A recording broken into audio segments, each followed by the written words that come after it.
ஆபிரகாமுக்கென்று தேவன் கொடுத்திருக்கிற அற்புதமான ஒரு வார்த்தை. ஏசாயா 65 அதிகாரம் 17 வசனம். ஏசாயா 65 அதிகாரம் 17 வசனம். இதோ நான் புதிய வானத்தையும் புதிய பூமியையும் சிருஷ்டிக்கிறேன், முந்தினவைகள் இனி நினைக்கப்படுவதும் இல்லை, மனதிலே தோன்றுவதும் இல்லை. கர்த்தர் சொல்லுகிறார், இதோ நான் புதிய வானத்தையும் புதிய பூமியையும் சிருஷ்டிக்கிறேன் என்று ஆண்டவர் சொல்லுகிறார். இப்பொழுது இருக்கிற வானம், இப்பொழுது இருக்கிற பூமியை நாம் பார்க்கிறோம். ஆனால் ஆண்டவர் என்ன சொல்லியிருக்கிறார்? ஒரு புதிய வானத்தையும் புதிய பூமியையும் நான் சிருஷ்டிக்கிறேன் என்று ஆண்டவர் சொல்லுகிறார். இது எப்பொழுது நடைபெறும்? எதை குறித்து ஆண்டவர் பேசுகிறார் என்றால், ஆண்டவருடைய 2வது வருகைக்கு பிறகு, அவர் மறுபடியும் திரும்ப இந்த உலகத்தில் ராஜாதி ராஜாவாய் வந்த பிறகு, 2ஆம் வருகைக்கு பிறகு நடக்கிற ஒரு சம்பவம் இந்த புதிய வானம் புதிய பூமி உருவாக்கப்படுவது. அதை குறித்து இன்னும் தெளிவாக நம்முடைய ஊழியர்கள் நம்மோடு கூட பேசுவாங்க. முக்கியமாக நம்முடைய சாம் ஜபத்தர் அண்ணன் இது குறித்து ரொம்ப விளக்கமாய் நம்மோடு கூட பேசுவார்கள். அது நமக்கு ஒரு பெரிய தெளிவை உண்டாக்கும். ஆனால் ஒன்றை அறிந்து கொள்ள வேண்டும், 2ஆம் வருகைக்கு பிறகுதான் இந்த புதிய வானம் புதிய பூமி சிருஷ்டிக்கப்பட போகிறது. ஆனால் அதுக்கு முன்னால், ஆண்டோடைய வருகைக்கு முன்னால் இந்த உலகம் இந்த வானம் புதிதாக்கப்பட வேண்டும். அதை குறித்து தான் உங்களோடு பேசும்படி ஆவியானவர் எனக்கு கட்டளையிட்டார். என்னங்க, 2ஆம் வருகைக்கு பிறகுதான புதிய வானம் புதிய பூமி? அவருடைய வருகைக்கு முன்னால் இந்த பூமி புதிதாக்கப்படணும், வானம் புதிதாக்கப்பட வேண்டும். ஒரு புதிய வானம் ஒரு புதிய பூமியாக மாறணும். அதை ஆண்டவர் விரும்புகிறார். அதை குறித்து தான் உங்களோடு பகிர்ந்து கொண்டு ஜெபிக்கும்படி ஆண்டவர் எனக்கு கட்டளையிட்டார். இப்போ ஆண்டவர் வரும்போது பாருங்கள், இயேசு கிறிஸ்து திரும்ப வரும்போது 1 தெசலோனிக்கே 4ஆம் அதிகாரம் 17ஆம் வசனம் அங்கே வாசிக்கும்போது, 16, 17 வாசிக்கும்போது, ஆண்டவர் பிரதான தூதனுடைய கால சத்தத்தோட தன்னுடைய தூத சேனையோட ஆண்டவர் இயேசு 2வது முறை பூமிக்கு வரும்போது இறங்கி வருவார் பிரத்யட்சமாய். கிறிஸ்துவுக்குள் மரித்தவர்கள் எழுந்திருப்பார்கள். அப்பொழுது நாமும் மறுரூபமாக்கப்பட்டு ஆகாயத்தில் எடுத்து கொள்ளப்பட்டு, நல்ல கவனிங்க, வானத்திலிருந்து ஆண்டவர் பரலோகத்திலிருந்து இறங்கி வருகிறார். நாம் இந்த பூமியிலிருந்து எடுத்து கொள்ளப்படுகிறோம். ஆகாயத்திலே, ஆகாய மண்டலத்திலே நாம் சந்திக்கிறோம் நம்முடைய மணவாளனாகிய இயேசுவை. மணவாட்டியாயிருக்கிற சபை, கர்த்தருடைய பிள்ளைகள், ரட்சிக்கப்பட்ட அபிஷேகம் பெற்ற ஆண்டவருடைய பிள்ளைகள், நாம் மறுரூபமாக்கி எடுத்து கொள்ளப்பட்டு ஆகாய மண்டலத்தில் இயேசுவை சந்திக்கிறோம். அப்போ இந்த வான மண்டலத்தில் தான் அந்த சந்திப்பு நடக்க போகிறது. அங்கு தான் இந்த உபத்திரவு காலத்தில், 7 வருஷ உபத்திரவு காலத்தில் தேவனுடைய பிள்ளைகள் இயேசுவோடு கூட திருமண விருந்து, கல்யாண விருந்து, ஆட்டுக்குட்டியானவரின் கல்யாண விருந்து என்று சொல்லப்படுகிறது. அந்த மகிமையான ஒரு அனுபவம் நடைபெற போகிறது. அப்போது ஆண்டவர் வானமண்டலத்தில் வந்து அங்கே 7 வருஷம் இறந்த பிறகு பூமிக்கு இறங்கி வருகிறார். அப்போ பூமிக்குள்ளே மறுபடியும் ஆண்டவர் இறங்கி வந்து நடக்கிற சம்பவங்கள் நமக்கு வேதத்தில் எழுதப்பட்டிருக்கிறதே நாம் பார்க்கிறோம். அப்போ ஆண்டவர் இறங்கி வரும்போது வானம் ஆயத்தமாக்கப்படணும், பூமி ஆயத்தமாக்கப்பட வேண்டும். உதாரணத்திற்கு ஒரு முதலமைச்சர் ஒரு கிராமத்துக்கு வர்றான்னு வைத்துக்கொள்ளுங்க. ஒரு சின்ன கிராமத்துக்கு முதலமைச்சர் வர்றான்னு சொன்ன உடனே முதல்ல யார் வருவா? அதிகாரிகள், கவர்மெண்ட் அதிகாரிலாம் வந்து ரோடு சரியாக இருக்குது, எல்லாம் குண்டும் குழியுமாக இருக்குது, புது ரோடு போட வைப்பாங்க.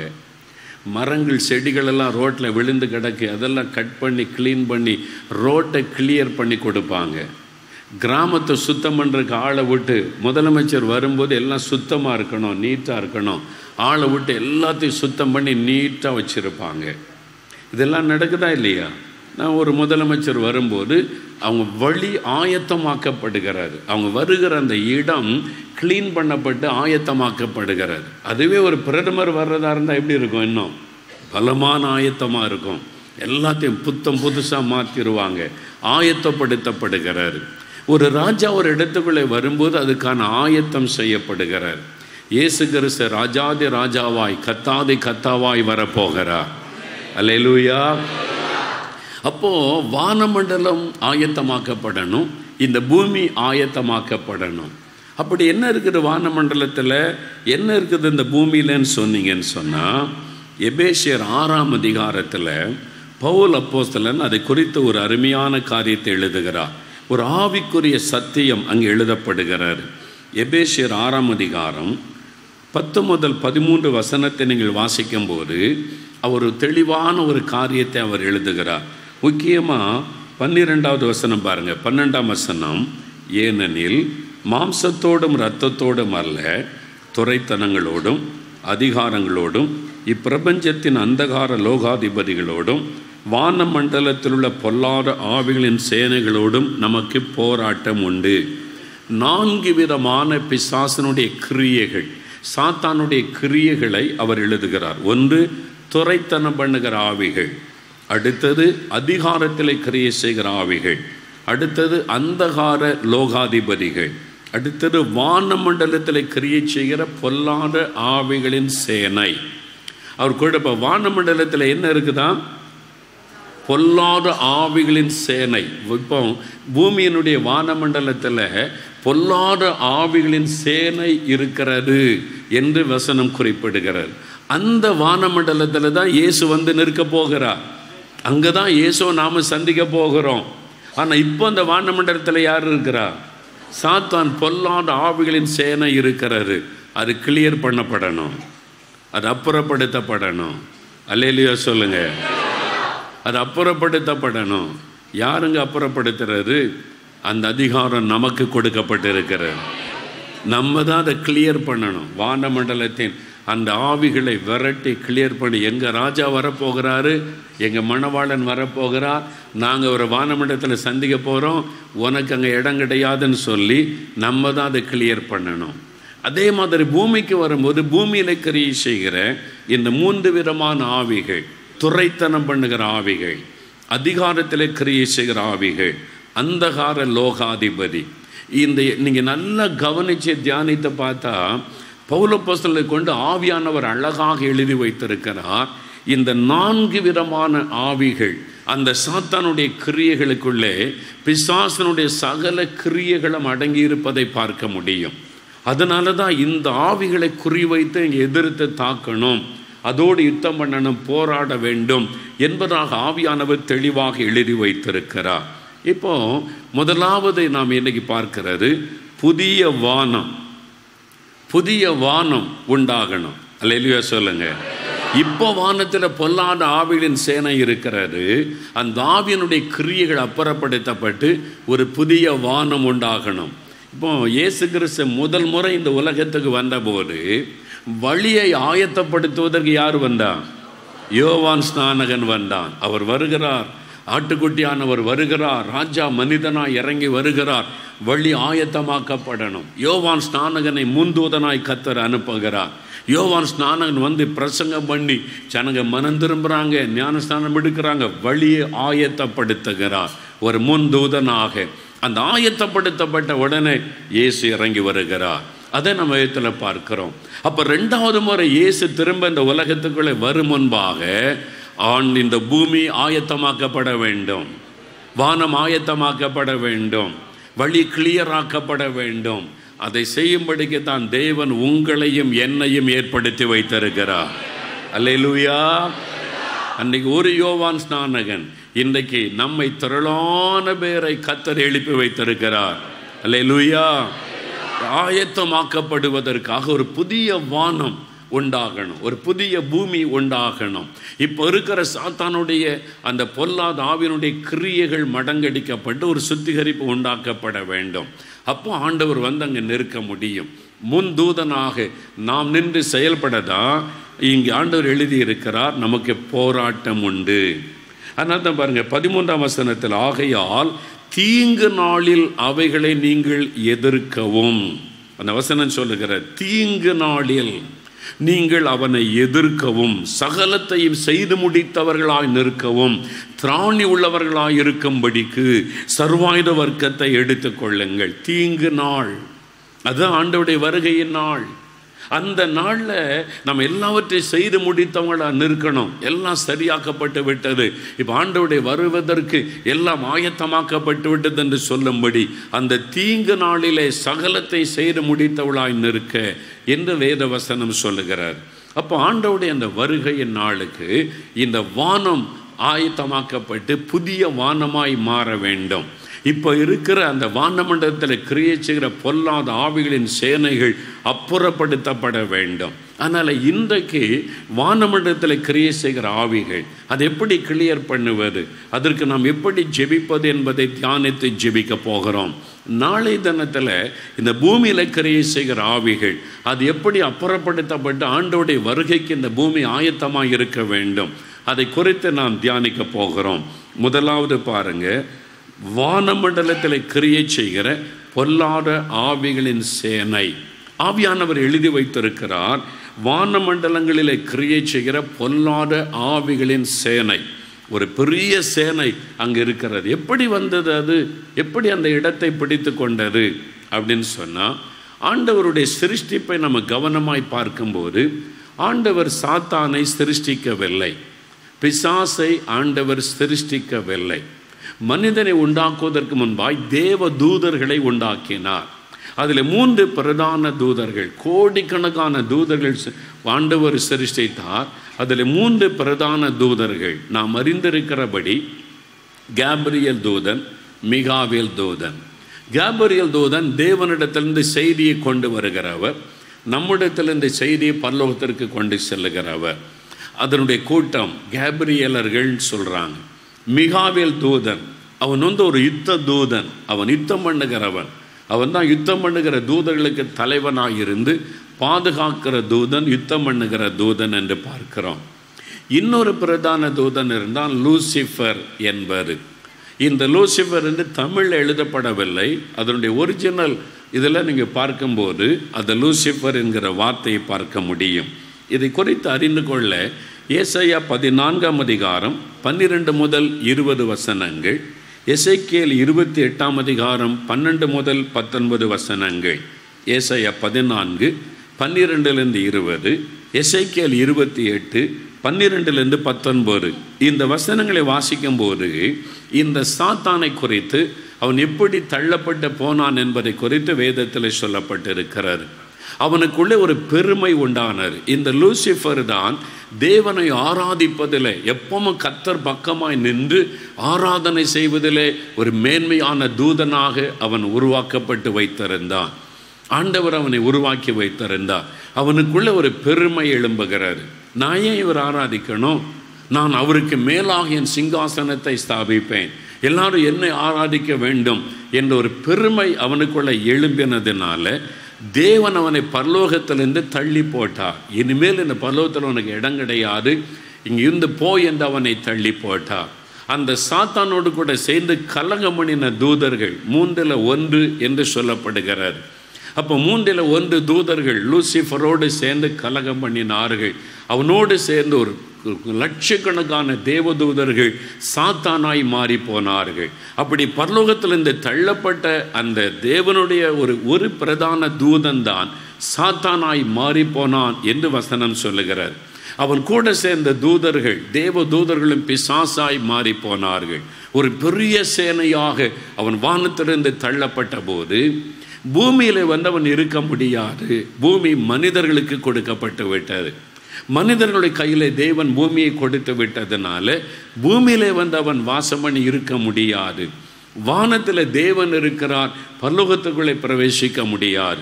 ஆகவே 2ற்கும் இடைப்பட்ட ஒரு இடத்துல வானமண்டலத்திலே சாத்தான் தன்னுடைய சிங்காசனத்தை ஸ்தாபித்தான்.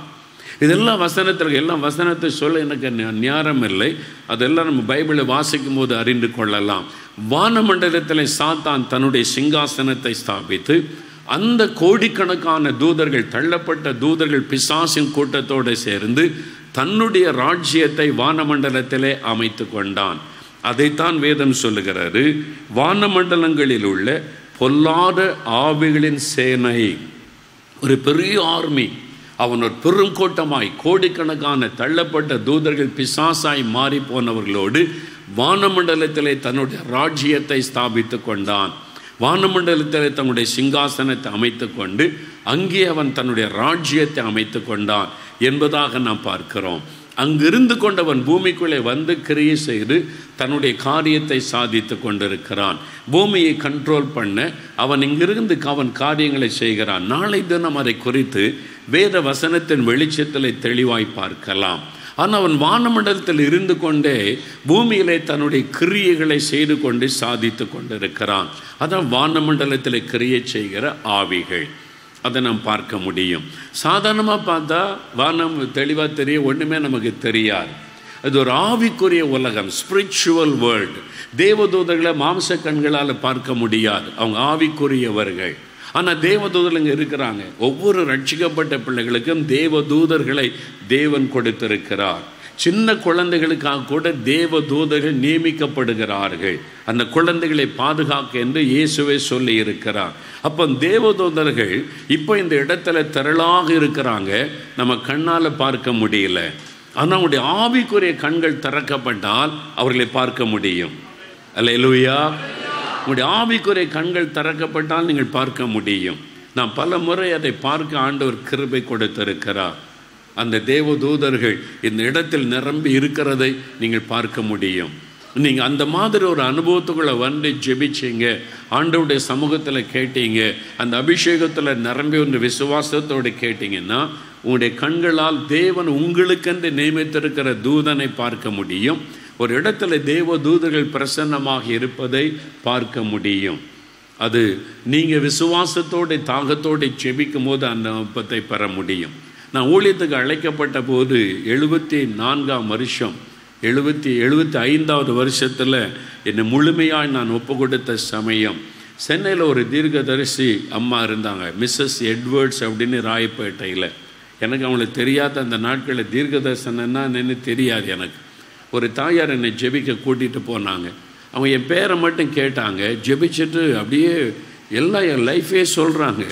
அப்படியே எனக்கு ஆச்சரியமாக இருக்குது. ஃபஸ்ட் டைமாக நான் கேட்குறேன். அப்படியே சொல்லிவிட்டு நான் அவனை எப்படி ஊழியத்தை தெரிந்து கொண்டேன், எப்படி பயன்படுத்துவேன்னு சொல்லிவிட்டு யோவான் 1ஆம் அதிகாரம் சில வசன வாக்குத்தத்தமாக அவனுக்கு தரேன்னு சொல்கிறேன். அதை போய் நான் வாசித்து பார்க்குறேன். அதில் பற்றி கடைசியில் ஒரு வசனம் இருக்குது, தேவதூதர்கள் ஏறுகிறதையும் இறங்குகிறதையும் இது முதற்கொண்டு நீங்கள் காண்பீர்கள்னு சொல்லி. அந்த வசனம் ரொம்ப என்னை தொட்டது. அப்போ தேவதூதனை பார்க்க முடியுமா, வசனத்தில் வாக்குத்தத்தம் இருக்கேன்னு நான் ரொம்ப நாள் ஜெபிச்சு, ஆண்டவரை சொல்லி இருக்கிறீங்க தேவதூதனை எனக்கு காண்பீங்க அப்படின்லாம் ஜெபிச்சிருக்கேன். சில வருடங்கள் ஜெபித்து கொண்டு இருந்தேன். அப்போ எனக்கு ஞாபகம், ஒரு முறை மாத்தாண்டம் என்கிற இடம் கன்னியாகுமரி மாவட்டத்தில், அங்கே ஒரு சின்ன ஒரு சர்ச்சில் கூட்டம், அதில் அந்த சின்ன சபையில் கூட்டம், ஒரு வீட்டில் நான் தங்கி இருக்கிறேன். காத்திருந்து ஜெபிச்சுக்கிட்டே இருக்கிறேன். நான் இந்த வசனத்தை சொல்லி பல வருஷம் நான் ஜெபிச்சிருக்கிறேன், தேவதூதரை காட்ட ஆண்டவரேன்னு சொல்லி. நான் அந்த கூட்டத்துக்காக மாலை நேரம் முழங்கால் போட்டிக்கிட்டு அந்த ரூமில், ஒரு வீட்டில் தங்கியிருந்த ரூமில் ஜெபிச்சுக்கிட்டே இருக்கிறேன். திடீரென்று அந்த ரூமுக்குள்ளே நிறைய ஆட்கள் நடமாடுவதை போல ஃபீலிங். நான் பார்க்குறேன், யார் இந்த ரூமுக்குள்ளே வந்து கதவெல்லாம் மூடி இருக்கிறதுன்னு பார்க்கும்போது கண்ணை திறந்தால் ஒன்றுமே தெரில. ஆனால் கண்ணை மூடினா என்னை சுற்றி நிறைய தேவதூதர்கள் நிற்கிறதை பார்க்க முடிந்தது. அது 80களின் ஆரம்பத்தில் நடந்த முதல் அனுபவம். நிறைய தேவதூதர்கள் ஃபஸ்ட் டைமாக நான் பார்க்குறேன். ரொம்ப காலம் ஜெபிச்ச பிறகு எனக்கு ரொம்ப ஆச்சரியம். நான் கூட்டத்துக்கு போகிறேன், என் கூடவே தேவதூதர்கள் வர்றதை என்னால் பார்க்க முடிகிறாரு. அந்த மீட்டிங்கில் உட்கார்ந்துருந்தா, மேடையில் உட்கார்ந்து கண்ணை மூடினா அந்த மைதானம் முழுவதும் ஏராளமான தேவதூதர்கள் நிற்கிறதையும் அவங்க பறக்கிறதையும் ஏறுகிறது இறங்குகிறதை பார்க்க முடிந்தது. அந்த நாட்களில் கண்ணை திறந்த ஒன்றும் தெரியாது, கண்ணை மூடி அந்த ஆவியானுடைய பிரசன்னம் வந்தோன்னு அப்படியே தெரிகிறது எல்லாம். இதான் எனக்கு முதல் அனுபவம். அதன் பிறகு பல சமயங்கள் தேவதூதர்கள் செய்தியை கொண்டு வந்திருக்கிறாங்க. பரலோகத்திலிருந்து உனக்கு ஒரு செய்தி வந்திருக்கிறது என்று சொல்லப்பட்டதை நான் பார்த்திருக்கிறேன். இது எனக்கு மாத்திரம் கிடையாது, ரட்சிக்கப்பட்ட எல்லாருக்கும் உரியது. நீங்கள் அந்த அனுபவத்துக்குள்ளே வந்துட்டீங்கன்னா நீங்கள் உங்களுக்குன்னு கர்த்தர் நியமித்திருக்கிற தூதனை பார்க்க முடியும். உங்களுக்குன்னு வச்சிருக்கிற தேவதூதர்களை நீங்கள் கூட தரிசிக்க முடியும். அப்போ அந்த மாதிரி நீங்கள் அதை விசுவாசித்து, வசனத்தை விசுவாசித்து ஜெபிக்கும் போது சரி. அப்போது இந்த ஆவிக்குரிய உலகத்தை பார்க்க வேண்டுமானால் மாமிச கண்களால் பார்க்க முடியாது. இப்போ வானமண்டலத்தில் சாத்தான் தன்னுடைய சேனையை வைத்திருக்கிறான். அப்போ அவனுடைய அந்த வானமண்டலத்தில் கிரியை செய்கிற அந்த ஆவிக்குரிய உலகத்தை வெறும் மாம்ச கண்களால் நம்ம பார்க்க முடியாது. அப்போ ஆண்டவர் எனக்கு இந்த காரியத்தை கற்றுக் கொடுத்தார். எந்த பைபிள் காலேஜில் அது எனக்கு சொல்லிக் கொடுக்கல, ஆனால் என்னுடைய ஊழிய பாதையில் கர்த்தர் கற்றுக் கொடுத்தார். என் ஊழியத்தின் ஆரம்ப காலத்தில் ஒரு கிராமத்தில் கூட்டத்துக்கு என்னை அழைத்திருந்த போது நான் போயிருந்தேன். அப்போ தனியாக தான் நான் போகிறேன். இப்போ டீமில் ஏசுடிக்கிற குழுலாம் கிடையாது. பிகினிங் டைம் நான் தனியாக ஒரு பெட்டி எடுத்துகிட்டு போவேன் கூட்டத்துக்கு. அங்கே போய் கூட்டம் 3 நாள் கூட்டம்னா 3 நாள் தங்கி ஊழியத்தை முடிச்சுட்டு திரும்பி வருவேன். பாட்டெல்லாம் அவங்களே பார்த்துக்கிடுவாங்க. டீம் நான் தனியாக போயிட்டு கூட்டம் முடிச்சுட்டு வருவேன். அப்படி தான் ஒரு கிராமத்துக்கு நான் போயிருந்தேன். அங்கே போயிருந்த போது முழுவதும் கிறிஸ்தவங்க. அந்த ஊரே முற்றிலும் கிறிஸ்தவங்க ஊர். 1-2 இந்து குடும்பம் வெளியூர்லேருந்து வந்தவங்க இருக்கிறாங்க. மற்ற எல்லோரும் கிறிஸ்தவங்க தான். பெரிய சர்ச்சு, கேம்பஸில் கூட்டம் நடக்கிறது. அப்போ நான் அங்கே தான் போயிருக்கிறேன். ஸ்கூல், அங்கே ஒரு ஸ்கூல் இருக்குது, அந்த சர்ச்சு கேம்பஸுக்குள்ள. அங்கே தான் என்னை தங்க வச்சுருந்தாங்க. அந்த காலத்தில் பெட்ஷீட்டு தலானி கூட தரமாட்டாங்க. நாங்கள் போய் பெஞ்சை 2 போட்டு தலைக்கு பெட்டியை வச்சுக்கிட்டு படுத்திருப்போம். அப்படி தான் ஆரம்ப கால ஊழியம். அது மாதிரி அந்த ஸ்கூலில் நான் தங்கி இருந்தேன். அப்போ கூட்டத்துக்கு முதல் நாள் கூட்டம் போனால் அந்த உட்காந்துருக்குறாங்க ஜனங்கள். யாரும் கூட்டத்துக்கு வந்த மாதிரியே தெரியல. ஒரு நற்செய்தி கூட்டம் அல்லது கன்வென்ஷன் கூட்டத்துக்கு வந்து பயபக்தியாக உட்கார்ந்த மாதிரியே தெரியல. நிறைய வாலிபர்கள் அவங்கெல்லாம் வந்து லுங்கி கட்டிகிட்டே வந்து காலை நீட்டிக்கிட்டு அப்படியே உட்காந்து அப்படியே ஒரு மாதிரி பார்க்குறாங்க, என்ன முறைச்சி வேறு. அப்போ என்னுடைய வாலிப நாட்கள் முதல் பிரசங்கம் பண்ண எழுப்பினேன். அந்த நாட்களில் நான் கண்ணை மூடி தான் பிரசங்கம் பண்ணுவேன். ஆரம்ப ஜெபத்தில் கண்ணை மூடினா பிரசங்கெல்லாம் முடித்து கடைசி ஜெபம் முடிஞ்ச பிறகு தான் கண்ணை திறந்தே பார்ப்பேன். இடையில எல்லோரும் எழுப்பி போயிருந்தால் எனக்கு தெரியாது. ஆனால் முன்னால் இவ்வளோ பேர் இருக்காங்கன்னு பிரசங்கம் பண்ணுவார். அந்த மாதிரி தான் பிகினிங்கில் ஒரு 10-15 வருஷம் அப்படி தான் நான் பிரசங்கம் பண்ணினேன். அது மாதிரி கண்ணை மூடி நான் பிரசங்கம் பண்ணி கொண்டு இருக்கிறேன். அவங்க வசனம் போய்கொண்டே இருக்கிறது. நல்ல ஒரு அபிஷேகம் நல்லா எனக்கு தெரிகிறது. பாதி பிரசங்கம் பண்ணியிருப்பேன். திடீரென்று என் ஆவிக்குரிய கண்கள் திறக்கப்பட்டது. நீங்கள் இப்படி உட்கார்ந்துருக்கிறீங்க, நான் பிரசங்கம் பண்ணிக்கிட்டே இருக்கேன், எனக்கு கண்ணை மூடி இருந்தாலும் முன்னால் ஆட்கள் இருக்காங்கன்னு. திடீர்னு என் ஆவிக்குரிய கண்கள் திறக்கப்பட்ட போது வானமண்டலம் எனக்கு தெரிகிறார். அந்த வானமண்டலத்தில் பெரும் கூட்டம் அசுத்த ஆவிகள்னு இருக்கிறார். திரள் கூட்டமாக பெரும் கூட்டம் அசுத்த ஆவிகள் கூட்டம் நிற்கிது. என்னடா இது புதுசாக இருக்குது, மேலே ஒரு இங்கே ஜனங்க இருக்கிறாங்க, மேலே ஒரு காட்சி தெரியுது. எனக்கு யோசித்து பாருங்கள் எப்படி இருக்கும். ஃபஸ்ட் டைம் எனக்கு எக்ஸ்பீரியன்ஸ். யார் எனக்கு சொல்லி கொடுத்ததில் எப்படிலாம் இருக்கும் நீ மனசில் ஒரு போராட்டம். ஆனால் பிரசங்கம் பண்ணிக்கிட்டே இருக்கேன். ஆவியானவர் பேசிக்கிட்டே இருக்கிறாரு. அந்த காட்சி தெரியுது. பெரிய கூட்டம், ஆயிரக்கணக்கான அசுத்த ஆவிகள் கூட்டமாக நிற்கிது. அந்த உருவங்கள் அது பேசுது, என்கிட்ட பேசுது. அது பேசுறது எனக்கு விளங்குது என் ஆவியில். அது சொல்லுது, நீ ஒன்றும் பண்ண முடியாது, இந்த ஊர் எங்களுக்கு சொந்தம் அப்படின்னு பேசுது. என்கிட்ட சவால் விடுது, கிண்டல் பண்ணி பேசுது. நீ பிரசங்கம் பண்ணிடலாம், இந்த ஊரை ஒன்றும் மாற்றவும் முடியாது, ஒன்றும் பண்ண முடியாது, இந்த ஊர் எங்களுக்கு சொந்தம்னு சொல்லுது. எப்படி இருக்கும்? எனக்குள்ள பல கேள்வி. இது கிறிஸ்தவ ஊர், பெரிய சர்ச்சு, அதில் 99% கிறிஸ்தவங்க. பிசாசு என்ன சொல்லுது? இது யார் ஊர்? இவங்கெல்லாம் யார் மக்கள்? எனக்கு சொந்தம். ஞாயிற்றுக்கிழமை சர்வீஸ் நடக்குது, ஆராதனை, கம்யூனிட்டி சர்வீஸ் எல்லாம் நடக்குது. ஆனால் சாத்தான் சொல்கிறான், எல்லாம் எனக்கு சொந்தம், நீ ஒன்றும் பண்ண முடியாதுன்னு சவால் விடுது. எனக்கு கொஞ்சம் அப்படியே சில நம்முடைய நேரம் அந்த காட்சி ஓடுது, அது பேசுது. எனக்கு தெரிஞ்சிட்டு ஒரு ஆவிக்குரிய போராட்டம்னு மட்டும் தெரிஞ்சிட்டு உடனே நான் வேகமாக பிரசங்கத்தை முடிச்சுட்டேன். சீக்கிரமாக பிரசங்கத்தை முடிச்சுட்டு ஜெபம் அப்படின்னு சொன்னேன். எல்லோரும் எளிமைன்னு இல்லைங்க, எளிமைன்னாங்க. நான் இவங்களெல்லாம் மறந்துட்டேன். முதல்ல மைதானத்தில் இருக்கிற ஆட்களை மறந்துட்டேன். அந்த வானமண்டலத்தில் ஆவிகளை நோக்கி ஆவியில் நிரம்பி ஜெபிக்க ஆரம்பித்தேன். பூர்ண பிசாசே, நான் உன்னை எதிர்க்கிறேன் இயேசுவின் நாமத்தினால. என் இயேசுவினால் உன் கிரியைகளை அழிக்க முடியும். சிலுவையில் உன் தலையை மிதித்திருக்கிறான்னு சொல்லி இயேசுவின் நாமத்தை சொல்லி அவட ரத்தத்தை தெளிக்கிறேன்னு. இங்கே உள்ளவங்களுக்கெல்லாம் ஆச்சரியமாக, என்ன மோகன்லாஸ் எங்கேயோ பார்த்து ஜெபிச்சிட்டு இருக்கிறாரு நமக்காக. அப்படி தான் தெரிஞ்சிருக்கும் உண்மையில் அந்த நாட்கள். இவங்கெல்லாம் இருக்கிறாங்க, இவங்களுக்கு ஜெபிக்க முன்னால் நாங்கள் பார்த்து ஜெபிக்கிறேன். ஆவியில் நிரம்பி இயேசுடைய ரத்தத்தை தெளித்து நான் அப்படி ஜெபிக்கிறேன். அதுக்கு மேலே வானம் திறக்கப்படுகிறது. இந்த வானத்தில் ஆவிகள் நிற்கிறதுக்கு மேலே வானம் திறக்கப்படுகிறது. தேவ தூதர்கள் கையில் பட்டயத்தோடு இறங்கி வர்றாங்க. அதுவும் எனக்கு தெரிகிறது. அது எனக்கு தெரியுது. நான் பார்க்குறேன், ஜெபிக்க ஜெபிக்க ஜெபிக்க பெரிய படைகளாக தேவதூதர்கள் அப்படியே இறங்குறாங்க பட்டயத்தோட. அந்த தேவதூதல் வந்து அவங்கள வெட்டுறாங்க, அவங்கள விரட்டுறாங்களோ அசுத்தாவிகள் செதறி ஓடுது, எல்லா பக்கம் செதறி ஓடுது.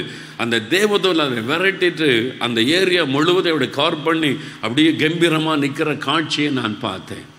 எனக்கு இது புதுசு, யாரும் சொல்லி கொடுக்கல.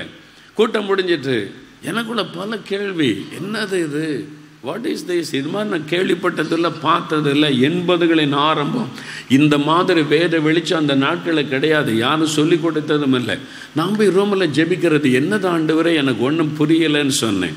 அப்போ ஆண்டவர் சொன்னார், இந்த ஊரை வானமண்டலத்தில் இருந்து கொண்டு சாத்தான் ஆளுகை செய்து வருகிறான், இந்த மக்களை பாவத்துக்குள்ளாக்கி சிறைப்பிடித்து வைத்திருக்கிறான்.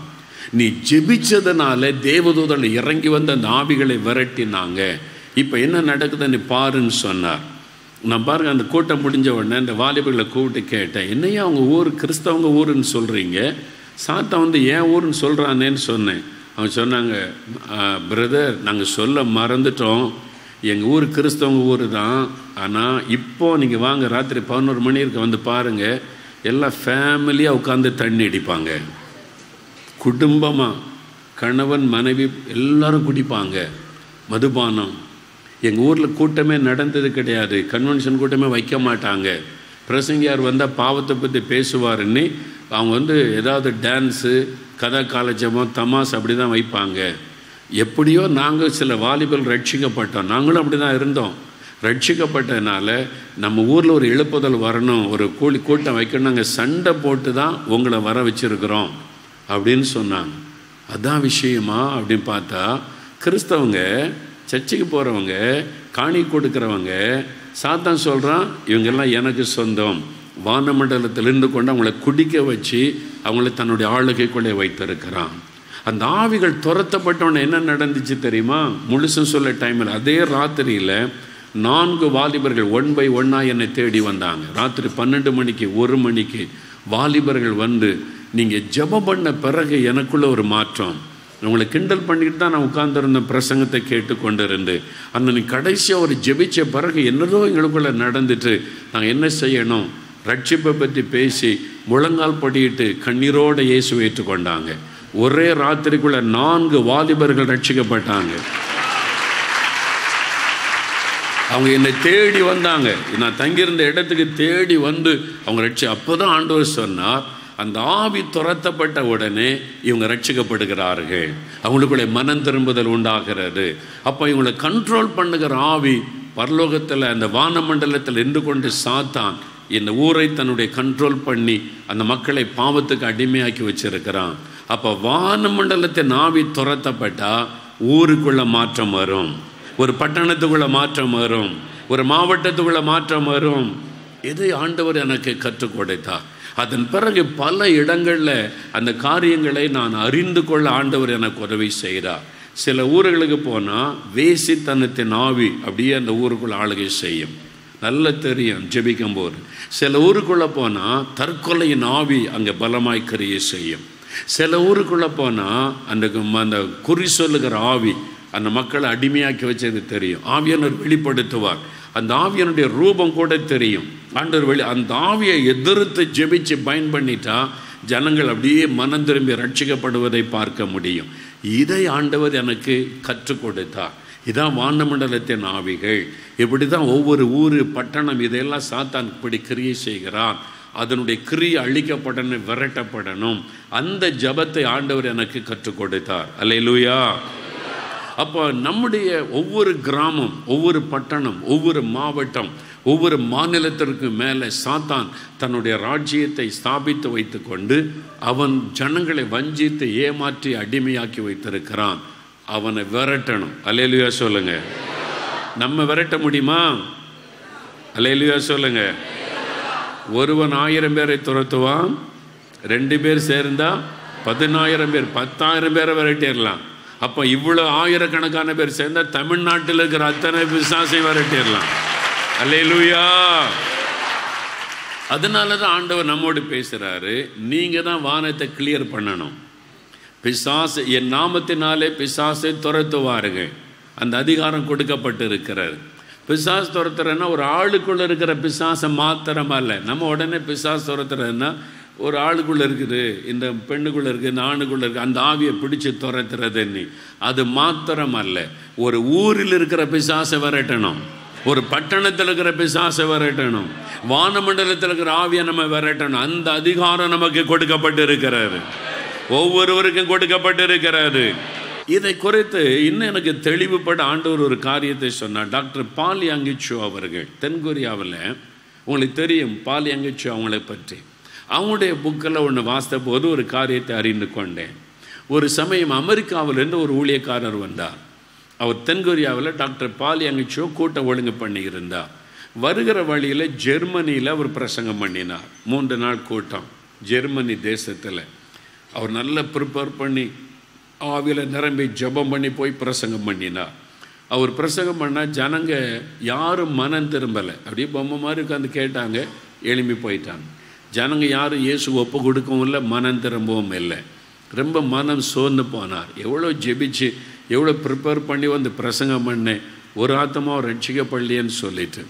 தென்கொரியா வந்தபோது டாக்டர் பால் யங்கிச்சோ கூட்டம் ஒழுங்கு பண்ணியிருந்தார்.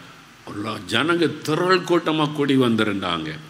ஜெர்மனியில் என்ன பிரசங்கம் பண்ணினாரோ அதே பிரசங்கம், அதே வசனம், அதே உதாரணங்கள் அதை சொல்லி பிரசங்கம் பண்ணி ஆல்டர் கால் கொடுத்த போது திரளான மக்கள் கண்ணீரோடு வந்து ஒப்பு கொடுத்தார்கள், மனம் திரும்பி ஒப்பு கொடுத்தாங்க. இவருக்கு ஆச்சரியம், அங்கே இதை தானே பிரசங்கம் பண்ணேன், ஏன் அங்கே இது கிரியை செய்யலை, இங்கே இவ்வளோ பேர் ரட்சிக்கப்பட காரணம் என்ன?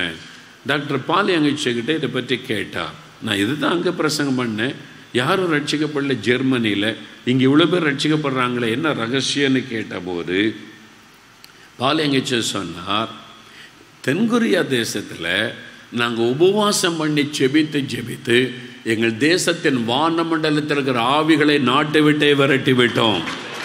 அல்லேலூயா. அவர் சொன்னது, அந்த ஆவிகளை நாட்டை விட்டே நாங்கள் விரட்டி விட்டோம். அதனால் இங்கே நீங்கள் இல்லை, யார் பிரசங்கம் பண்ணினாலும் ஜனங்க ரட்சிக்கப்படுவார்கள். காரணம், இந்த ஆவியனுடைய கிரியைகள் அழிக்கப்பட்டது, வானமண்டலத்தின் ஆவிகளை நாங்கள் விரட்டி விட்டோம், அதனால் மக்கள் சுலபமாய் மனம் திரும்புவார்கள் என்று அவர் சொன்னார்.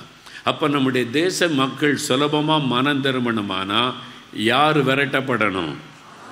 வானமண்டலத்தின் ஆவி. அது கிளியராக்கப்படணும். இயேசு வந்து வானமண்டலத்தில் தான் நிற்க போகிறார், மத்திய ஆகாயத்தில்.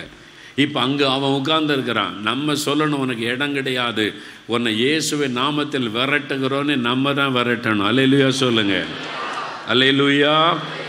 அதனால தான் பவுல் எழுதுகிறார் போராட்ட ஜெபம். எபேசியர் 6:12 உங்களுக்கு போராட்டம் உண்டு, பிசாசோட போராட்டம், ஆவிக்குரிய உலகத்தோட யுத்தம், அசுத்த ஆவிகளோட யுத்தம். அதற்கு நம்மை தேவன் பலப்படுத்தி இருக்கிறார். யுத்தம் பண்ண வேண்டும், நீங்கள் போராட்டம் செய்ய வேண்டும். அதுக்கு தான் நாம் அழைக்கப்பட்டிருக்கிறோம்.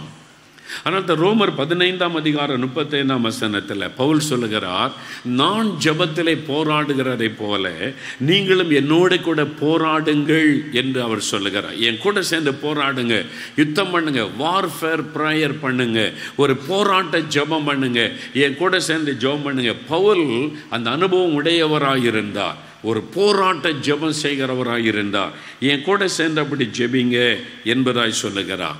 சரி, அப்படி ஆவிக்குரிய உலகத்தில் இருக்கிற இந்த பிசாசோடு சாத்தானை எதிர்த்து நம்ம யுத்தம் பண்ணி அந்த ஆவிகளை எதிர்த்து போராட வேண்டுமானால் எபேசியர் 6:10 சொல்லுகிறது, கர்த்தரிலும் அவருடைய சத்துவத்தின் வல்லமையிலும் பலப்படுங்கள். முதல்ல நம்மை பலப்படுத்தி கொள்ளணும்.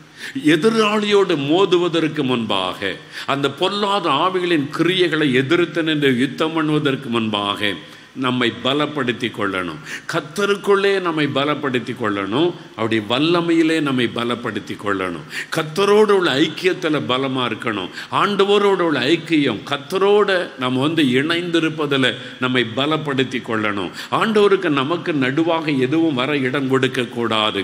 கர்த்தரோடு இசைந்திருப்பதில் நம்மை பலப்படுத்தி கொள்ளணும். ரெண்டாவது, கர்த்தருடைய வல்லமை, ஆவியானுடைய வல்லமையில் நம்ம பலப்படுத்தி கொள்ளணும். ஆவியில நிரம்பி ஜெபித்து ஜெபித்து ஜெபித்து நம்மை பலப்படுத்தி கொள்ளணும். ஒருவன் இராணுவ வீரனாக தெரிந்தெடுக்கப்பட்டு அவனுக்கு பயிற்சியெல்லாம் கொடுக்கப்பட்டு அவன் இராணுவ வீரன் என்று முத்திரை போடப்பட்டாலும் கூட அனுதினமும் அதிகாலையில் எழும்பி பயிற்சி செய்யணும். தன்னை எப்பொழுது ஆயத்தமாக வைத்திருக்கணும்.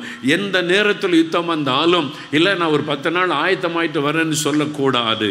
எந்த நேரத்தில் ஆயத்தமாக இருக்கணும். அதனால் அதிகாலை எழும்பணும், ஓடணும், தன்னுடைய சரீரத்துக்கு பயிற்சி செய்யணும், அதற்கேற்ற ஆகாரம் சாப்பிடணும், தன்னை எப்பொழுது ஃபிட்டாக ஆயத்தமாக வைத்து கொள்ள வேண்டும். அதே மாதிரி தான் ஆண்டவர் சொல்லுகிறார், கர்த்தரிலும் அவருடைய சத்துவத்தின் வல்லமையிலும் நீங்கள் பலமுள்ளவர்களாக இருக்கணும். அல்லேலூயா. ஆனால் நிறைய விசுவாசிகள் எப்படி இருக்காங்க, பிரதர் நான் சோர்ந்து போயிடுறேன் பிரதர், ஜெபமே பண்ண முடியல பிரதர். திருப்பத்தூரில் வந்து 10 வருஷமாக ஜெபிச்ச பிறகும் இன்னும் வாயில் என்ன வார்த்தை வருது, நான் சோர்ந்து போயிடுறேன், ஜெபிக்க முடியல. எப்படி உங்களை வச்சு யுத்தம் பண்ணுறது ஆண்டவர் பார்க்குறாரு. இவங்களை வச்சு நான் எப்படி யுத்தத்தை நடத்துறாரு, எப்படி நான் ஜெயிக்கிறாரு. நம்மளை வச்சு தான் ஒரு யுத்தத்தில் நிலைநிறுத்தி அவர் காரியங்களை செய்ய போகிறவர். இன்னும் சோர்ந்து போயிடுறேன், பலவீனமாக இருக்கிறேன்னு சொன்னால் என்ன அர்த்தம்? ஆண்டவர் சொல்ல கர்த்தருக்குள்ள பலன் அடைங்க. அதனால தான் அப்பப்போ ஆண்டவர் திருப்பத்தூர் கொண்டு வந்து உங்களை பலப்படுத்தி கொண்டு இருக்கிறார். நீங்கள் பலன் அடையணும். கர்த்தருடைய வல்லமையில் அபிஷேகத்தில் நீங்கள் திரும்ப திரும்ப ஆவில நிரம்பி நிரம்பி நிரம்பி புது பலன் பெற்றுக்கொள்ளணும். கர்த்தருக்கு காத்திருக்கிறவர்கள் புது பலன் அடைந்து கழுகுகளை போல செட்டைகளை அடித்து, அதை தான் சொல்கிறோம் நாங்கள். அங்கெங்கே போகாதுங்க, இங்கே உட்காருங்க, காத்துருங்க, இடைவேளை நேரத்தில் வசனத்தை தியானிங்க, கர்த்தரோட பேசுங்க, கர்த்தருக்குள்ள புது பலன் அடைங்க. 3 நாள் வேறு திங்கிங்க உங்களுக்கு வேண்டாம், வேறு யோசனையே உங்களுக்கு வேண்டாம். எதை குறித்து யோசிக்காருங்க, ஆண்டவரை குறித்து, வசனத்தை குறித்து, ஆவிக்குறை காரியத்தை யோசிங்க. கர்த்தருக்கு உங்களை பலப்படுத்தி கொள்ளுங்க. நான் இந்த திருப்பத்தூருக்கு வர்றதுக்கு தேசத்துக்காக ஜெபிக்கிறது முதல் காரணம். 2வது பிரசங்கம் பண்ணுறதுக்கு இல்லை, நான் இங்கே வரும்போதெல்லாம் நான் புது பலன் பெற்றுக்கொள்ளுகிறேன். ஒவ்வொரு முறை அப்படித்தான் நான் ஜெபிக்கிறேன். ஆண்டவர் ஒரு புது பலன் எனக்கு வேணும், என்னை இன்னும் புதுப்பித்து கொள்ளணும். ஒவ்வொரு முகாமுக்கு வரும்போது ஒரு புது அபிஷேகம், ஒரு புதிய வல்லமை என்னை புதுப்பித்து கொள்ள, நான் இன்னும் வல்லமையிலே பலப்படுத்தி கொள்ள இந்த முகாம் எனக்கு ஆசீர்வாதமாக இருக்கிறது. அல்லேலூயா. அதுக்கு தான் நான் முதல்ல ஜெபிக்கிறேன். 1, நான் தேசத்துக்காக ஜெபிக்க வந்திருக்கிற ஆண்டவரே. 2வது என்னை பலப்படுத்தி கொள்ள, வசனத்தை கேட்டு கேட்டு கேட்டு ஆவில நிரம்பி தேவ ஊழியர்களோடு இணைந்து ஜெபிக்கும் போது ஒரு புது பலன் உண்டாகிறது. அல்லேலூயா சொல்லுங்க. அல்லேலூயா. ஒரு ஐக்கியம், தேவ ஊழியர்கள் ஒன்று சேரும்போது உண்டாகிற ஒரு ஐக்கியம். இந்த அத்தனை ஊழியர்கள் சேர்ந்து ஜெபிக்கும் போது, பேசும்போது, கர்த்தருடைய காரியத்தை பகிர்ந்து கொள்ளும் போது ஒரு புது பலன் உண்டாகிறது. அல்லேலூயா.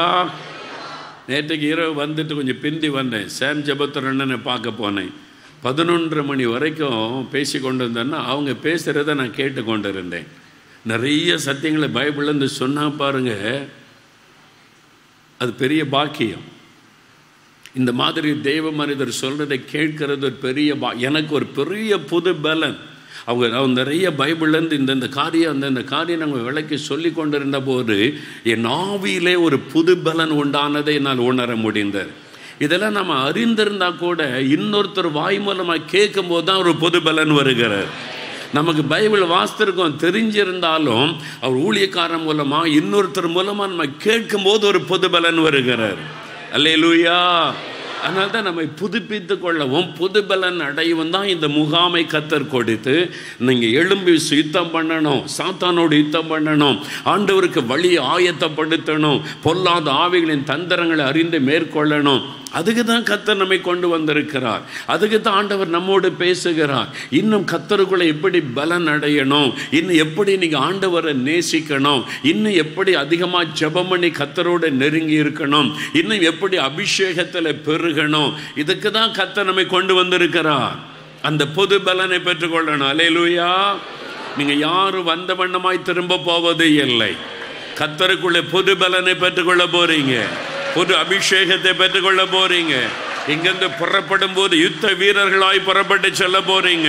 சாத்தானை எதிர்க்கிறவர்களாக, சாத்தானுடைய வல்லமையை மட்டங்கடிக்கிறவர்களாக, பொல்லாத ஆவியனுடைய வல்லமைகளை வெட்டி வீழ்த்துகிறவர்களாக, சாத்தானுடைய அசைபாரத்தை உடைக்கிறவர்களாக கர்த்தர் இங்கிருந்து உங்களை மாற்றி அனுப்ப போகிறார். அதுக்கு தான் இங்க கொண்டு வந்திருக்கிறார். இது தேவன் உங்களை பலப்படுத்துகிற ஒரு இடம், தேவன் உங்களை வல்லமைப்படுத்துகிற ஒரு இடம், தேவன் உங்களை உருவாக்குகிற ஒரு இடம். அதனால கர்த்தரிலும் அவருடைய சத்துவத்தின் வல்லமையிலும் நீங்கள் பலப்படணும். அதுல உங்களுக்கு ஆசை இருக்கணும். அது மாதிரி நான் இன்னும் பலப்படணும், இன்னும் வல்லமை பெற்றுக்கொள்ளணும் என்பது கர்த்தருடைய வல்லமையில அப்பதான் சாத்தானை எதிர்க்க முடியும், அந்த ஆவிகளை எதிர்க்க முடியும். நம்மை பலப்படுத்தி கொள்ள வேண்டியது அவசியம். பாருங்க, எந்த ஒரு விளையாட்டுலையும் கூட, கிரிக்கெட் விளையாட்டில் கூட பாருங்க, இந்த மட்டை வச்சு தட்டுறாங்க, அதுக்கு முன்னால் எவ்வளோ நேரம் சுற்றி சுற்றி ஓடுறாங்க பாருங்க, கை அசைக்கிறாங்க, கால் அசைக்கிறாங்க. அது மாதிரி பாக்ஸிங்கில் உள்ள இறங்க முன்னால் தங்களை எப்படி ஆயத்தப்படுத்தி கொள்கிறாங்க. அப்போ அந்த ஆவிகளை எதிர்த்து யுத்தம் பண்ண முன்னால் நம்மளை பலப்படுத்தி கொள்ளணும். அந்த பலனோடு இந்த ஆவி எதிர்க்கும் போது கர்த்தர் நமக்கு ஜெயம் தருகிறார். அல்லேலூயா. எபேசியர் 6:13 சொல்லும்போது அங்கு ஆவியானவர் எழுதி வைத்திருக்கிறது என்ன? சகலத்தையும் செய்து முடிக்க திராணி உள்ளவர்களாக இருக்கும்படி. நீங்க திராணி உள்ளவர்களாக இருக்கணும், செய்து முடிக்க திராணி உள்ளவர்கள், சாத்தானுடைய கிரியைகளை எதிர்த்து ஜெயமெடுத்து செய்து முடிக்க திராணி உள்ளவர்களாக இருக்கும்படி சர்வாயுத வர்க்கத்தை நீங்க எடுத்துக்கொள்ளுங்கள். பாருங்க, சர்வாயுத வர்க்கம் இது ரொம்ப அவசியம். யுத்த களத்தில் இறங்கும் போது அந்த காலத்தில் யுத்த வீரர்கள் ஒரு யுத்தத்துக்கான ட்ரெஸ் அணிவாங்க. இப்பவும் கூட பாருங்க, இராணுவ வீரர்கள் அவங்களுக்கு ஒரு ட்ரெஸ் இருக்கும், ஆர்மியில் உள்ளவங்களுக்கு ஒரு ட்ரெஸ், நேவிக்கு ஒரு தனி ட்ரெஸ் இருக்கும். அது மாதிரி ஒவ்வொரு படைக்கும் தனித்தனி ட்ரெஸ் இருக்கும். அதை பார்த்தோன்னே இவங்க நேவியில் உள்ளவங்க, இவங்க ஆர்மியில் உள்ளவங்க அப்படின்னு நம்ம கண்டுபிடிச்சிருவோம். அது மாதிரி ஒவ்வொரு படைக்கும் அது மாதிரி ஏர்ஃபோர்ஸில் உள்ளவங்க அதுக்குன்னு ஒரு ட்ரெஸ், யூனிஃபார்ம் இருக்கும். அப்போ அந்த காலத்தில் யுத்தம் பண்ண போகும்போது நேரடியாக வாழ வச்சு சண்டை போடணும். அந்த மாதிரி யுத்தம் பண்ணும்போது தங்களை பாதுகாத்து கொள்ள அதுக்கான யுத்த உடை அணியணும்.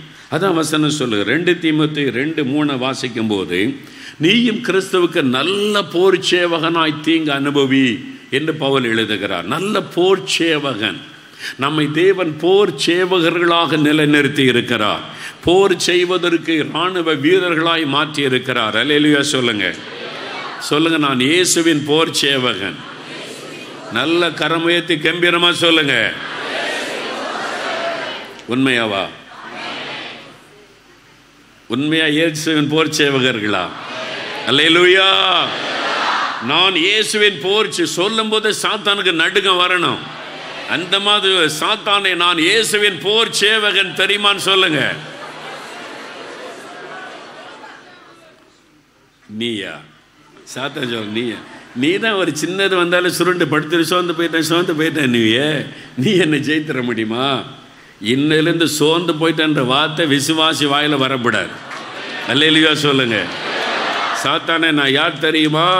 இயேசுவின் போர் சேவகன். அப்படி சொல்லணும் எல்லாருமே. அல்லேலூயா சொல்லுங்க. நான் இயேசுவின் போர் சேவகன். கர்த்தர் என்னை போர் சேவகனாய் மாற்றி இருக்கிறார். அப்போ போர் சேவகனுக்குரிய உடை இருக்கிறார். அதைத்தான் நாங்கள் எழுதப்பட்டிருக்கிறது. நம்ம எபேசியரில் தொடர்ந்து வாசிக்கும் போது, சத்தியம் என்னும் கச்சை, இல்லை வீட்டில் போய் தியானிங்க ஒன்றையும், இப்போ டைம் இல்லை. சத்தியம் என்கிற கச்சை, அது கட்டி கச்சை, அந்த ட்ரெஸ்ஸு மேலே அணிகிற ட்ரெஸ் இருக்கும், அது சத்தியம், அது இருக்கணும். நீதி என்னும் மார்க் கவசம், இந்த மார்க் கவசம் அணிகிறது. எதிரினுடைய தாக்குதல் மார்பில் தான் இருக்கும். பாருங்கள், மார்பை தான் குறி வச்சு தாக்குவாங்க. ஏன்னா இருதயத்தில் டச் பண்ணிட்டா அவன் இறந்துருவான், அவனை ஈஸியாக வீழ்த்துவதற்கு. அதனால தான் இந்த மார்பை பாதுகாக்க, அந்த இருதயத்தை பாதுகாக்க நம்முடைய மெயினான உறுப்புகள்லாம் அங்கே தான் இருக்குது. அது நம்ம தாக்கிட்டா இறந்துருவோம். அதனால் அந்த மார்க் கவசம், நீதி நேர்மையாக இருந்தவங்க தான் சாத்தானை யுத்தம் பண்ண முடியும். அதான் அப்படி அறுத்தம். அதை நல்லா தியானிக்கணும். அல்லேலூயா சொல்லுங்க. நீங்கள் நீதியாக நடக்கணும். தேவனுடைய நீதி நமக்குள்ள இருக்கணும். வேத பாரகர் பரிசேயருடைய நீதியிலும் உங்கள் நீதி அதிகமாக இருக்கணும்னு சொல்லப்பட்டிருக்கு. அதனால் தேவ நீதி உள்ளவர்களாக நம்ம இருக்கணும். அல்லேலூயா சொல்லுங்க. நம்ம நீதினா என்னதோ நினச்சிக்கிட்டு இருப்போம். உதாரணத்துக்கு இன்றைக்கி வேலை பார்க்குறீங்க, கவர்மெண்ட்டில் வேலை செய்கிறீங்க, 9 மணிக்கு ஆஃபீஸில் இருக்கணும். அப்போது நீங்கள் கர்த்தருடைய பிள்ளைகள் எத்தனை மணிக்கு ஆஃபீஸில் இருக்கணும்? 8:50 உள்ள போய் உட்காந்துருக்கணும். அதான் நீதி. நீங்கள் 9:15 போனீங்க, கவர்மெண்ட் ஆஃபீஸ் தானே சொல்லிக்கலாம், சார் போடுங்க சார் அப்படின்னு எல்லாரையும் போல் நடந்தீங்கன்னா அநீதியாக நடக்கிறீங்க.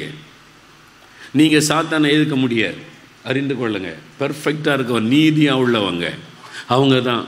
நீ கவர்மெண்ட் ஆஃபீஸில் வேலை பார்க்குறீங்க, ஒவ்வொரு கையெழுத்துக்கும் 500 1000 ரூபா மற்றவங்கெல்லாம் வாங்குகிறாங்க.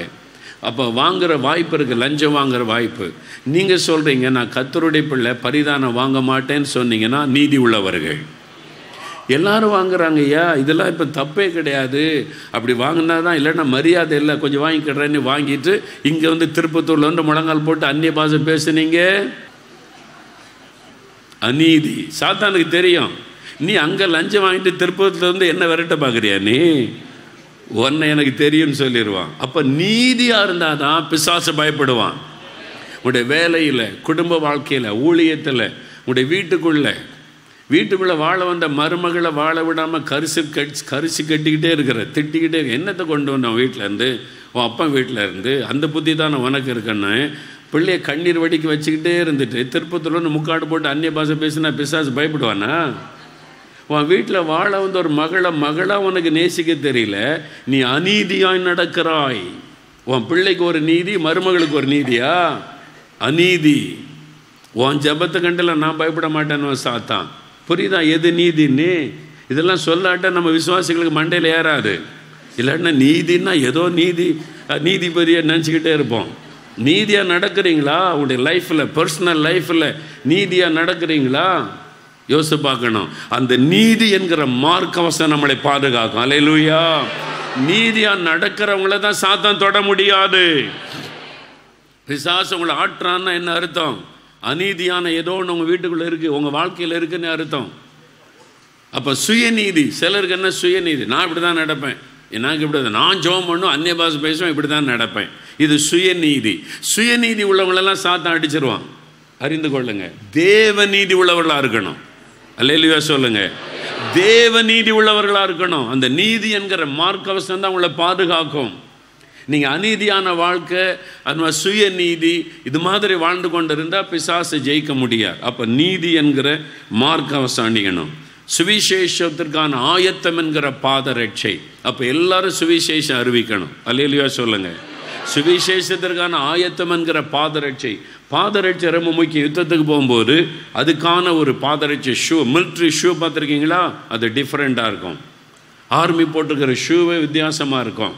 அவங்க மலைகளுக்குள்ளே போகும்போது, அதுவும் பனிமலைகளில் இருக்கிறவங்களுடைய ஷூ வித்தியாசமாக இருக்கும். அந்த ஷூ போட்டால் தான் அங்கே நடக்க முடியும். சாதாரண ஷூ போட்டுட்டு அங்கே நடக்க முடியாது. பாதரட்சை ரொம்ப முக்கியம். அப்போ சுவிசேஷத்தை நம்ம அறிவிக்கணும். அறிவிப்பதற்கு ஆயத்தம் என்கிற பாதரட்சை.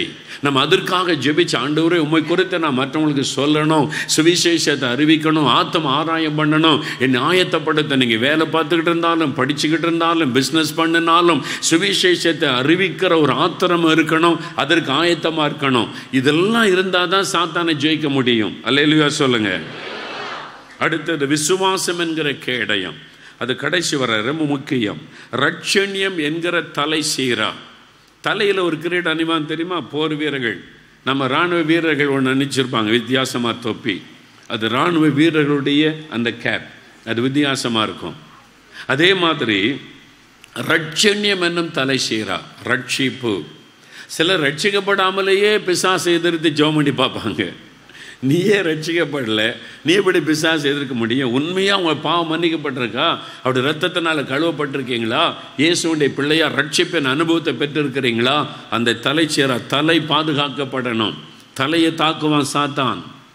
சாத்தான் வந்து குறிவைப்பது உங்களுடைய தலை, உங்களுடைய சிந்தனையை குறிவைப்பான். தவறான சிந்தை, தப்பான எண்ணம், இந்த சிந்தையில் கொண்டு வந்து உங்களை வீழ்த்த நினைப்பான். அப்போ வந்து அந்த தலை பாதுகாக்கப்படணும். அதனால தான் நீங்கள் உயிர் பாதுகாக்கப்பட தலை கவசம் அணிங்க, ஹெல்மெட் அணிங்கன்னு சொல்லி விளம்பரம்லாம் பண்ணுறாங்க. இது ரொம்ப முக்கியம். அப்போ ரட்சண்யம் என்கிற தலை சீராவை நம்ம அணிந்திருக்கணும். அது மாத்திரம் வேத வசனம் என்கிற ஆவியின் பட்டயம். நம்ம கையில் ஒரு பட்டயம் இருக்கணும். அல்லேலூயா. எல்லார் கையிலையும் பட்டயம் இருக்குதா? ஆவியின் பட்டயமாகிய வேத வசனம். அல்லேலூயா. வெறும் பைபிளை தூக்கி கையில் வச்சிருந்த கதை நடக்காது. உள்ளத்துக்குள்ள வசனம் இருக்கணும். அந்த வசனம் உடைய வாயிலிருந்து புறப்படணும். அதில் ஒரு வல்லமை இருக்கிறது. அல்லேலூயா. அந்த ஆவியின் பட்டயம். எல்லாத்துக்கும் மேலே விசுவாசம் என்கிற, பாருங்க சொல்லப்படும், எல்லாவற்றிற்கும் மேலாக விசுவாசம் என்கிற கேடயம். நல்ல கவனம். ஒரு யுத்தம் பண்ணும்போது வலது கையில் பட்டயம் இருக்கும். இது எதிரியை தாக்குவதற்கு, எதிரியை அழிப்பதற்கு வலது கையில் பட்டயம். இடது கையில் கேடயம் இருக்கும். அது பாதுகாப்புக்கு. எதிரி நம்மை தாக்குவான், அவனு சும்மா இருக்க மாட்டான். அவனு நம்மை தாக்கும்போது நாம் பாதிக்கப்படாதபடி நம்மை பாதுகாத்து கொள்வதற்கு தான் கேடயம். அது விசுவாசம் என்கிற கேடயம். நல்ல கவனிங்க, எல்லாவற்றிற்கும் மேலாக என்று வசனம் சொல்லுகிறாரு. ரொம்ப முக்கியமானது விசுவாசம் என்கிற கேடயம். உங்களுக்குள்ள விசுவாசம் இல்லாவிட்டால் நீங்கள் சாத்தானை எதிர்த்து நிற்க கூடாது. உங்களுக்குள்ள விசுவாசம் பலவீனமாக இருந்தால் பிசாசை எதிர்த்து நீங்கள் ஜெபிக்க கூடாது. விசுவாசத்தில் உறுதியாக இருந்தால் தான் பிசாசை நீங்கள் எதிர்க்கணும். இல்லாட்டா உங்களை தாக்கிடுவான், உங்களை சேதப்படுத்தி விடுவான், உங்களுக்கு பாதிப்பு உண்டாக்கி விடும். அதனால தான் விசுவாசம் என்கிற கேடயத்தை பிடித்து கொள்ளணும். அவன் தாக்கும்போது விசுவாசம் என்ற கேடயம். அதை தாண்டி எந்த சாத்தானுடைய ஆயுதமும் உங்களை சேதப்படுத்த முடியாது. விசுவாசம் என்ற கேடயத்தை பிடிச்சிட்டீங்க, பிசாசு வைத்திருக்கிற எந்த ஆயுதமும் உங்களை சேதப்படுத்த முடியாது. அதனால தான் எல்லாவற்றிற்கும் மேலே விசுவாசம் என்ற கேடயத்தை பிடித்தவர்களாய் நில்லுங்கள் என்று ஆண்டவருடைய வசனம் நமக்கு தெளிவாய் சொல்லுகிறார். சரி, அப்போ அந்த கேடயம்னா என்ன, விசுவாச கேடயம்னா என்ன அப்படின்னு பார்த்தீங்கன்னா, எதை விசுவாசிக்கணும்? 1 யோவான் 4:4 உலகத்தில் இருக்கிறவனிலும் உங்களில் இருக்கிறவர். சாத்தானை எதிர்க்கும் போது நமக்குள்ள என்ன விசுவாசம் இருக்கணும்? அவனை காட்டிலும் என் கூட இருக்கிற இயேசு பெரியவர். அல்லேலூயா. சாத்தானே, உன்னை காட்டிலும் என்னோடு இருக்கிற இயேசு பெரியவர். அவன் பெரிய சேனையா நிற்கிறானே, லட்சக்கணக்கான பிசாசன் தூதர் நிற்கிறாங்களேன்னு கேட்டா, அவர்களோடு இருப்பவர்களை காட்டிலும் நம்மோடு இருக்கிறவர்கள் அதிகம். அல்லேலூயா. அவனுக்கு 1000 பிசாசு தூதர்னா நமக்கு 10,000 கர்த்தர் தருவார். அவன் 10,000 பேரோடு வந்தா நமக்கு 1,00,000 தருவார். நம்ம சும்மா இல்லை, நமக்கு ஒரு பெரிய சேனை இருக்கிறது, தேவதூதருடைய சேனை இருக்கிறது. அல்லேலூயா. அந்த விசுவாசம் இருக்கணும். நீங்க விசுவாசம் என்ற கேடயத்தை பிடிச்சு, சாத்தானை உன்னை காட்டிலும் என் கூட இருக்கிற இயேசு பெரியவர், அவர் மூலமாகத்தான் உன்னோடு நான் யுத்தம் பண்ண வருகிறேன், அதனால நீ என்னை ஒன்றும் பண்ண முடியாது. அந்த விசுவாசம் இருக்கணும். 2வது லூக்கா 10:19 லூக்கா 10:19 ஆண்டவர் சொல்லுகிறார், இதோ சர்ப்பங்களையும் தேள்களையும் மிதிக்கவும் சத்துருவனுடைய சகல வல்லமைகளை மேற்கொள்ளவும் உங்களுக்கு அதிகாரம். அப்போ நாம் அதிகாரம் பெற்றவர்கள். அந்த விசுவாசம் இருக்கணும். சாத்தானை மிதிக்க நமக்கு அதிகாரம், அவனுடைய கிரியைகளை மிதிக்க நமக்கு அதிகாரம், சாத்தானை எதிர்க்க நமக்கு அதிகாரம், அவனை துரத்த நமக்கு அதிகாரம் ஆண்டவர் கொடுத்திருக்கிறார். அல்லேலூயா. அபிஷேகம் பெற்ற ஆவினாலே நிரப்பப்பட்ட தேவ பிள்ளைகள் சாத்தானை துரத்த அதிகாரம் பெற்றவர்கள். அந்த அதிகாரத்தை அந்த விசுவாசம் நமக்கு இருக்கணும். பிசாசை மேற்கொள்ளுகிற அதிகாரம், பிசாசை துரத்துகிற அதிகாரத்தை கர்த்தர் எனக்கு தந்திருக்கிறார். அந்த விசுவாசம் என்ற கேடயம். 3வது அதே லூக்கா 10:19 சொல்லப்படுகிறது, ஒன்றும் உங்களை சேதப்படுத்த. அல்லேலூயா சொல்லுங்க. சாத்தானை எதிர்த்தனா ஒன்று உங்களை சேதப்படுத்த. இது வாக்குத்தத்தம். இதான் தேவன் கொடுத்த வாக்குத்தத்தம். அந்த விசுவாசிக்கணும்.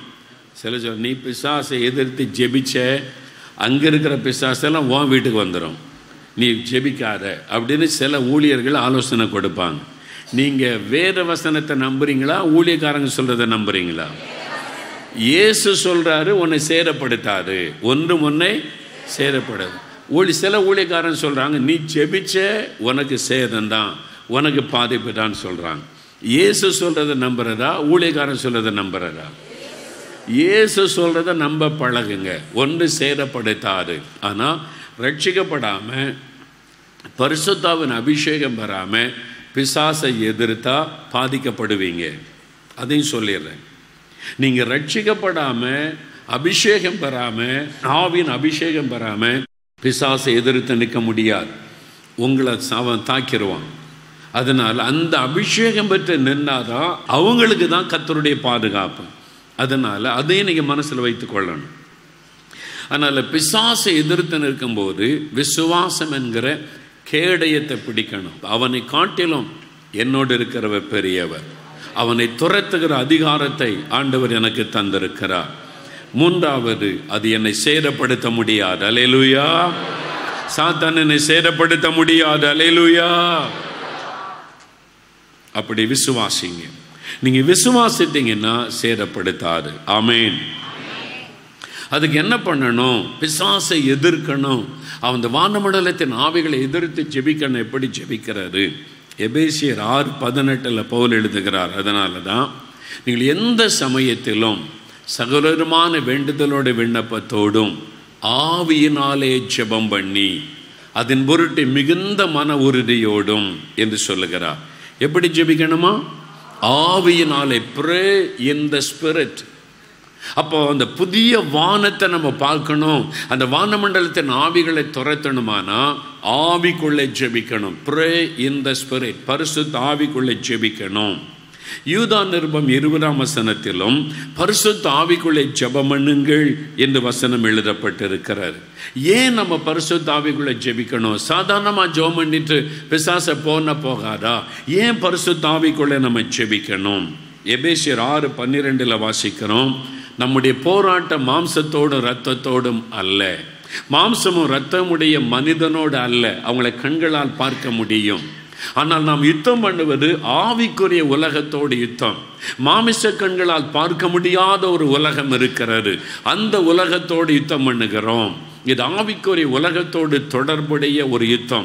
ஒரு பக்கம் சாத்தானுடைய சேனைகள், இன்னொரு பக்கம் தேவதூதருடைய கூட்டம், நமக்கு ஆண்டவர் கொடுத்திருக்கிற சேனை. ஆவிக்குரிய கண்கள் திறக்கப்படும் போது நாம் அந்த ஆவிக்குரிய உலகத்தை பார்க்க முடியும். சாத்தானையும் அவனுடைய கூட்டத்தை பார்க்க முடியும். தேவன் தூதருடைய கூட்டத்தை நம்ம பார்க்க முடியும். அந்த அனுபவத்தை நமக்கு தருகிறவர் பரிசுத்த ஆவியானவர். அதனால தான் பரிசுத்த ஆவிக்குள்ளே ஜெபம் பண்ண வேண்டும் என்று வேதம் நமக்கு சொல்லுகிறது. ஆவியிலே நம்ம ஜெபிக்கணும். அவர்தான் சாத்தானுடைய தந்திரங்களை வெளிப்படுத்துகிறவர். சாத்தானுடைய எந்த தந்திரமும் ஆவியானவருக்கு மறைவாக இருக்க முடியாது. ஆவியானவர் சகல தந்திரங்களை வெளிப்படுத்துகிறவர் என்று பார்க்கிறோம். சரி, இப்போ பரிசுத்த ஆவிக்குள்ளே ஜெபிக்கிறதுனா என்ன? இப்போ நம்ம ஜெபிக்க போகிறோம் கொஞ்ச நேரத்தில். பரிசுத்த ஆவிக்குள்ளே ஜெபிக்கிறதுனா என்ன அப்படின்னு சொன்னால் 1 கொரிந்தியர் 14ஆம் அதிகாரம் 14ஆம் வசனம் வாசிக்க கேட்போம். 1 கொரிந்தியர் 14ஆம் அதிகாரம் 14வது வசனம். எண்ணத்தினால் எனில் நான் அந்நிய பாஷையிலே விண்ணப்பம் பண்ணினால் என் ஆவி விண்ணப்பம் பண்ணுமே அன்றி என் கருத்து பயனற்றதாயிருக்கும். நான் அந்நிய பாஷையிலே விண்ணப்பம் பண்ணினால் என் ஆவி விண்ணப்பம் பண்ணும். நான் அந்நிய பாஷையிலே ஜெபம் பண்ணும்போது என் ஆவி ஜெபம் பண்ணும் என்று பவுல் குறிப்பிடுகிறார். ஆவில நிரம்பி அந்நிய பாஷையிலே ஜெபிக்கிற ஒரு அனுபவத்தை பவுல் இங்கே குறிப்பிடுகிறார். நல்ல கவனிங்க, வேத வசனத்தின் வெளிச்சத்தில் ஆவில நிரம்பி அந்நிய பாஷையிலே ஜெபிக்கிற ஒரு அனுபவம் இருக்கிறது. ஆவில நிரம்பி நம்முடைய சொந்த பாஷையிலே நம்ம ஜெபிக்கலாம். ஆவில நிரம்பி அந்நிய பாஷையிலும் ஜெபிக்கலாம். அந்த அந்நிய பாஷையில ஜெபிக்கிறது தான் நல்ல ஒரு மேன்மையான ஒரு அனுபவம். அந்நிய பாஷையிலன்னா அந்நிய பாஷை பேசுறது தானே, அது என்ன ஜெபிக்கிறதுன்னு சொல்லப்பட்டிருக்குது. அந்நிய பாஷை குறித்து நிறைய பேர் சரியாக விளங்கி கொள்ளாமல் இருக்கிறோம். பரிசுத்த ஆவியினால் நிரப்பப்பட்டு அந்நிய பாஷையில் பேசுகிற அனுபவம் எனக்கு இருக்குது அப்படி சொல்கிறவங்க கை வைத்துங்க பார்ப்போம். நல்ல வைத்து காண்பீங்க. நிறைய பேர் பெற்றிருக்கிறீங்க. கர்த்தருக்கு ஸ்தோத்திரம். இன்னும் அந்த அனுபவத்தை நான் பெறலை, நான் அந்நிய பாஷையில் பேசுகிற அனுபவத்தை பெற விரும்புகிறேன் அப்படி சொல்கிறவங்க கை வைத்துங்க. நிறைய பேர் வந்து இந்த முகாமில் கர்த்தர் உங்களுக்கு அந்த அனுபவத்தை தரப்போகிறார். நீங்கள் அதை பெற்றுக்கொள்ளணும். நீங்கள் பெற்று அந்த ஆவியில் நிரம்பி அந்நிய பாஷை பேசுகிற அனுபவம், அது பேசாட்டா என்ன, அது பேசினா தான் எல்லோரும் அந்நிய பாஷை பேசுகிறார்களான்னு ஒரு வசனம் இருக்குது. சும்மா ஒரு வசனத்தை பிடிச்சிக்கிட்டு நீங்கள் அதை தொங்கிக்கிட்டு இருக்கக்கூடாது. அது சொல்லப்பட்ட வேண்டிய காரியமே வேறு. ஆனால் அந்நிய பாஷையில் நம்ம பேசணும் அப்படின்னா அதை குறித்து விளக்க சொல்கிறேன். கவனிங்க, அந்நிய பாஷையில் உள்ள பல ஆசீர்வாதங்கள் எல்லாத்தையும் விளக்க டைம் இல்லை, உங்களுக்கு வசனம் மட்டும் சொல்லுகிறேன். முதலாவது 1 கொரிந்தியர் 14:2 சொல்லுகிறாரு, அந்நிய பாஷையில் பேசுகிறவன் தேவனோடு பேசுகிறான். அப்போ ஆவில நிரம்பி அந்நிய பாஷை பேசும்போது நாம் தேவனோடு பேசுகிறோம். அந்த அனுபவம். ரெண்டாவது, அதே 1 கொரிந்தியர் 14ஆம் அதிகாரம் 2ஆம் வசனத்தில் அவன் தேவனோடு ரகசியம் பேசுகிறான், சீக்ரெட் திங்ஸ் பேசுகிறான். அப்போ ஆண்டவர் ரகசியம் பேசுவதற்கென்று கொடுத்த ஒரு பாஷை தான் அந்நிய பாஷை. தேவனோடு ரகசியம் பேசுகிறான் என்று வசனம் சொல்லுகிறார். ரகசியம் அப்படின்னு சொன்னாலே 2 பேர் 3வது ஆளுக்கு தெரியாதபடி ஒருவருக்கொருவர் பேசிக்கொள்வது தான் ரகசியம். ஆனால் சிலர் விளங்கி கொள்ளாமல் பெந்தெகோஸ்தே நாளில் எல்லாருக்கும் அர்த்தம் தெரிஞ்சுத, நீங்கள் பேசுகிறதுக்கு ஒன்று அர்த்தம் தெரிய மாட்டேங்குதுன்னா பெந்தெகோஸ்தே நாளில் உண்டா அனுபவம் இட்ஸ் டிஃப்ரெண்ட். அது ஒரு எக்ஸ்ட்ராடினரி. அன்றைக்கு சுவிசேஷம் உலகமெல்லாம் எடுத்து செல்வதற்கு அந்த மாதிரி ஆவியானவர் கிரியை செய்தார். ஆனால் இந்த அந்நிய பாஷையுடைய முக்கியமான காரியம் தேவனோடு ரகசியம் பேசுவதற்கு. அல்லேலூயா சொல்லுங்க. அப்படிதான் வசனம் சொல்லுங்க, தேவனோடு ரகசியம் பேசுவதற்கு. 3வது 1 கொரிந்தியர் 14:4 வாசிக்கும் போது ஆவில நிரம்பி அந்நிய பாஷை பேச பேச என்ன உண்டாகும்? பக்தி விருத்தி உண்டாகும். தனக்கே பக்தி விருத்தி உண்டாக பேசுகிறான். நீங்கள் அனுதினமும் ஆவில நிரம்பி அந்நிய பாஷையில் பேச பேச பேச உங்களுடைய விசுவாசம் விருத்தி ஆகும், பரிசுத்தம் விருத்தி ஆகும், தேவன் மீது உள்ள பக்தி விருத்தி ஆகும், ஆண்டவர் மேலே உள்ள அன்பு விருத்தி ஆகும். அப்போ அந்த பக்தி விருத்தி அதில் உண்டாகும் என்று வசனம் சொல்லுகிறாரு.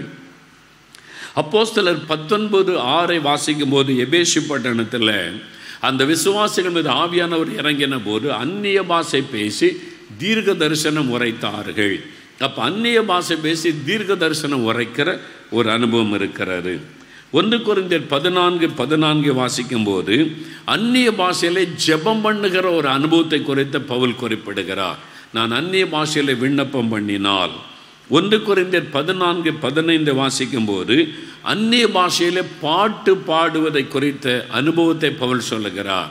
நான் ஆவியிலே பாடினால் அந்த பாட்டு கூட அந்நிய பாஷையில் பாட முடியும். சிலருக்கு அந்த அனுபவம் உண்டு. நானே பார்த்துருக்கிறேன் அந்த அனுபவம். சில சமயம் அப்படி ஜெப நேரத்தில் நானே பாடியிருக்கிறேன். அந்நிய பாஷையில் பாடுகிற ஒரு அனுபவம். அந்நிய பாஷையில் ஸ்தோத்திரம் பண்ணுவது 1 கொரிந்தியர் 14:16 இருக்குது. அந்நிய பாஷையில் ஸ்தோத்திரம் பண்ணுவது. இந்த மாதிரி நிறைய அனுபவங்கள் அந்நிய பாஷைக்குள்ளே அந்த ஆசீர்வாதங்கள் இருக்கிறது. நீங்கள் வசனத்தை வாசிக்கும் போது தெரியும். அதனுடைய அர்த்தத்தை கூட நீங்கள் அறிந்து கொள்ள முடியுமா? 1 கொரிந்தியர் 14:13 வாசிக்கும் போது அந்நிய பாஷையில் பேசுகிறவன் அர்த்தத்தை சொல்லத்தக்கதாய் விண்ணப்பம் பண்ண கடவன். அர்த்தத்தை நீங்கள் ஜெபிச்சா அதோடைய அர்த்தத்தை விளங்கி கொள்ள முடியும். ரொம்ப நாள் எனக்கு தெரியாது. ஒரு நாள் இந்த வசனத்தை கொண்டு ஆண்டவர் பேசின பிறகு நான் போய் ஜெபிச்சேன். நான் பேசுகிற அந்நிய பாஷைக்கு எனக்கு அர்த்தம் தெரியணும்னு சொல்லி ரொம்ப நேரம் ஜெபிச்ச போது ஆவியானவர் இறங்கினார். அந்த நாள் முதல் இப்போ நான் ஆவியில் நிரம்பி அந்நிய பாஷையில் பேசினா நான் துதிக்கிறேனா அப்படின்றது எனக்கு தெரியும், அல்லது ஜெபம் பண்ணுறேனா அப்படின்றது எனக்கு தெரியும், அல்லது ஆண்டவர் ஏதாவது ஒரு வார்த்தை என்னோடு பேசுகிறாரா என்பது தெரியும், எதுக்காக ஜெபம் பண்ணுகிறார் என்பது எனக்கு தெரியும். அந்நிய பாஷையில் வார்த்தை வந்து கொண்டே இருந்தாலும் என் ஆவியில் அது என்ன நடக்கிறதுன்னு எனக்கு தெரியும். அந்த அர்த்தத்தை நீங்கள் விளங்கி கொள்ள முடியும். நீங்கள் பேசுகிற அந்நிய பாஷைக்கு அர்த்தம் இருக்கிறது. நீங்கள் அதை பெற்றுக்கொள்ளத்தக்கதாக ஜெபம் பண்ணுங்க. அப்போ தான் அந்த அனுபவத்தில் நீங்கள் வளர முடியும். சரி, இதெல்லாம் அந்த அந்நிய பாஷையில் உள்ள அனுபவங்கள். இப்போது பரிசுத்த ஆவிக்குள்ளே நிரம்பி அந்நிய பாஷையில் பிசாசை எதிர்த்து நம்ம ஜெபிக்கணும். அதான் முக்கியம். ஆவியில் நிரம்பி அந்நிய பாஷையில் பிசாசை எதிர்த்து ஜெபிப்பார். அதான் பரிசுத்த ஆவிக்குள்ளே ஜெபம் செய்வது. ஆவியில் நிரம்பி அந்நிய பாஷையில் அந்த ஆவிகளை எதிர்த்து போராடி யுத்தம் பண்ணுவது. அதுக்கு தான் இந்த ஆவியானவர் இந்த அந்நிய பாஷை இந்த மாதிரி அனுபவங்களை நமக்கு தருகிறார்.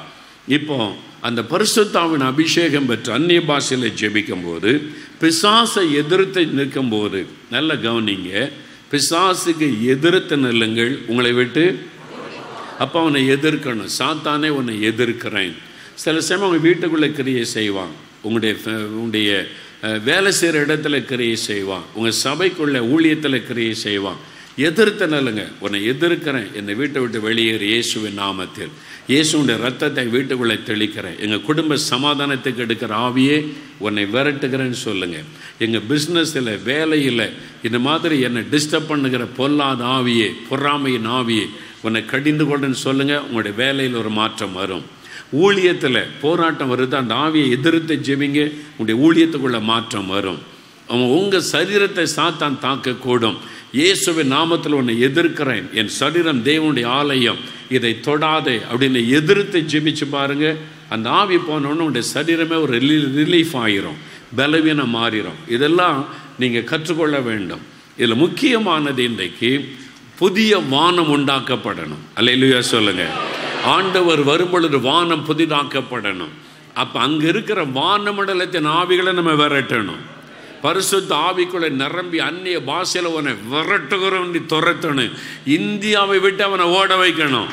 எங்களுடைய இந்தியாவுக்குள்ள உனக்கு இடம் கிடையாது, எங்கள் இந்தியா வானமண்டலத்தில் உனக்கு இடம் கிடையாது, உன்னை விட மாட்டோன்னு சொல்லி ஒவ்வொருவரும் பொறுப்படுக்கணும். உங்கள் கிராமத்தின் வானமண்டலத்தில் ஆவியை நீங்கள் விரட்டணும். உங்கள் மாவட்டத்தில் இருக்கிற வானமண்டலத்தின் ஆவியை நீங்கள் துரத்தணும். உங்கள் பட்டணத்தில் வானமண்டலத்தில் இருக்கிற ஆவியை விரட்டணும். ஒவ்வொருவரும் ஜெபிக்க ஆரம்பித்தா சாத்தானால் இந்தியாவின் வானமண்டலத்துக்குள்ளே இருக்கவே முடியாது. அப்போ எங்கே தான் போவான்? ஆண்டவர் விரட்டுறார், நீ போயிடணும், இந்த மனுஷனுக்குள்ளே இருக்கக்கூடாது பிசாசுன உடனே பிசாசு பார்க்க எங்கே போகிறது பன்றி கூட்டம் இருக்குது, அதுக்குள்ளே போகிறதுக்கு அனுமதி கூடும். அது கேட்குது, அதுவே கேட்குது, நீ எங்கே வேணாலும் போ, இந்த மனுஷனை விட்டு வெளியேறு. அல்லேலூயா.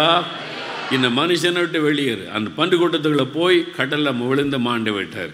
நம்ம விரட்டும் போது அது கேட்க, எங்கே போகிறது எங்கே வேணாலும் போ, இங்கே இந்தியாவுக்குள்ளே உனக்கு இடம் கிடையாது. அல்லேலூயா சொல்லுங்க.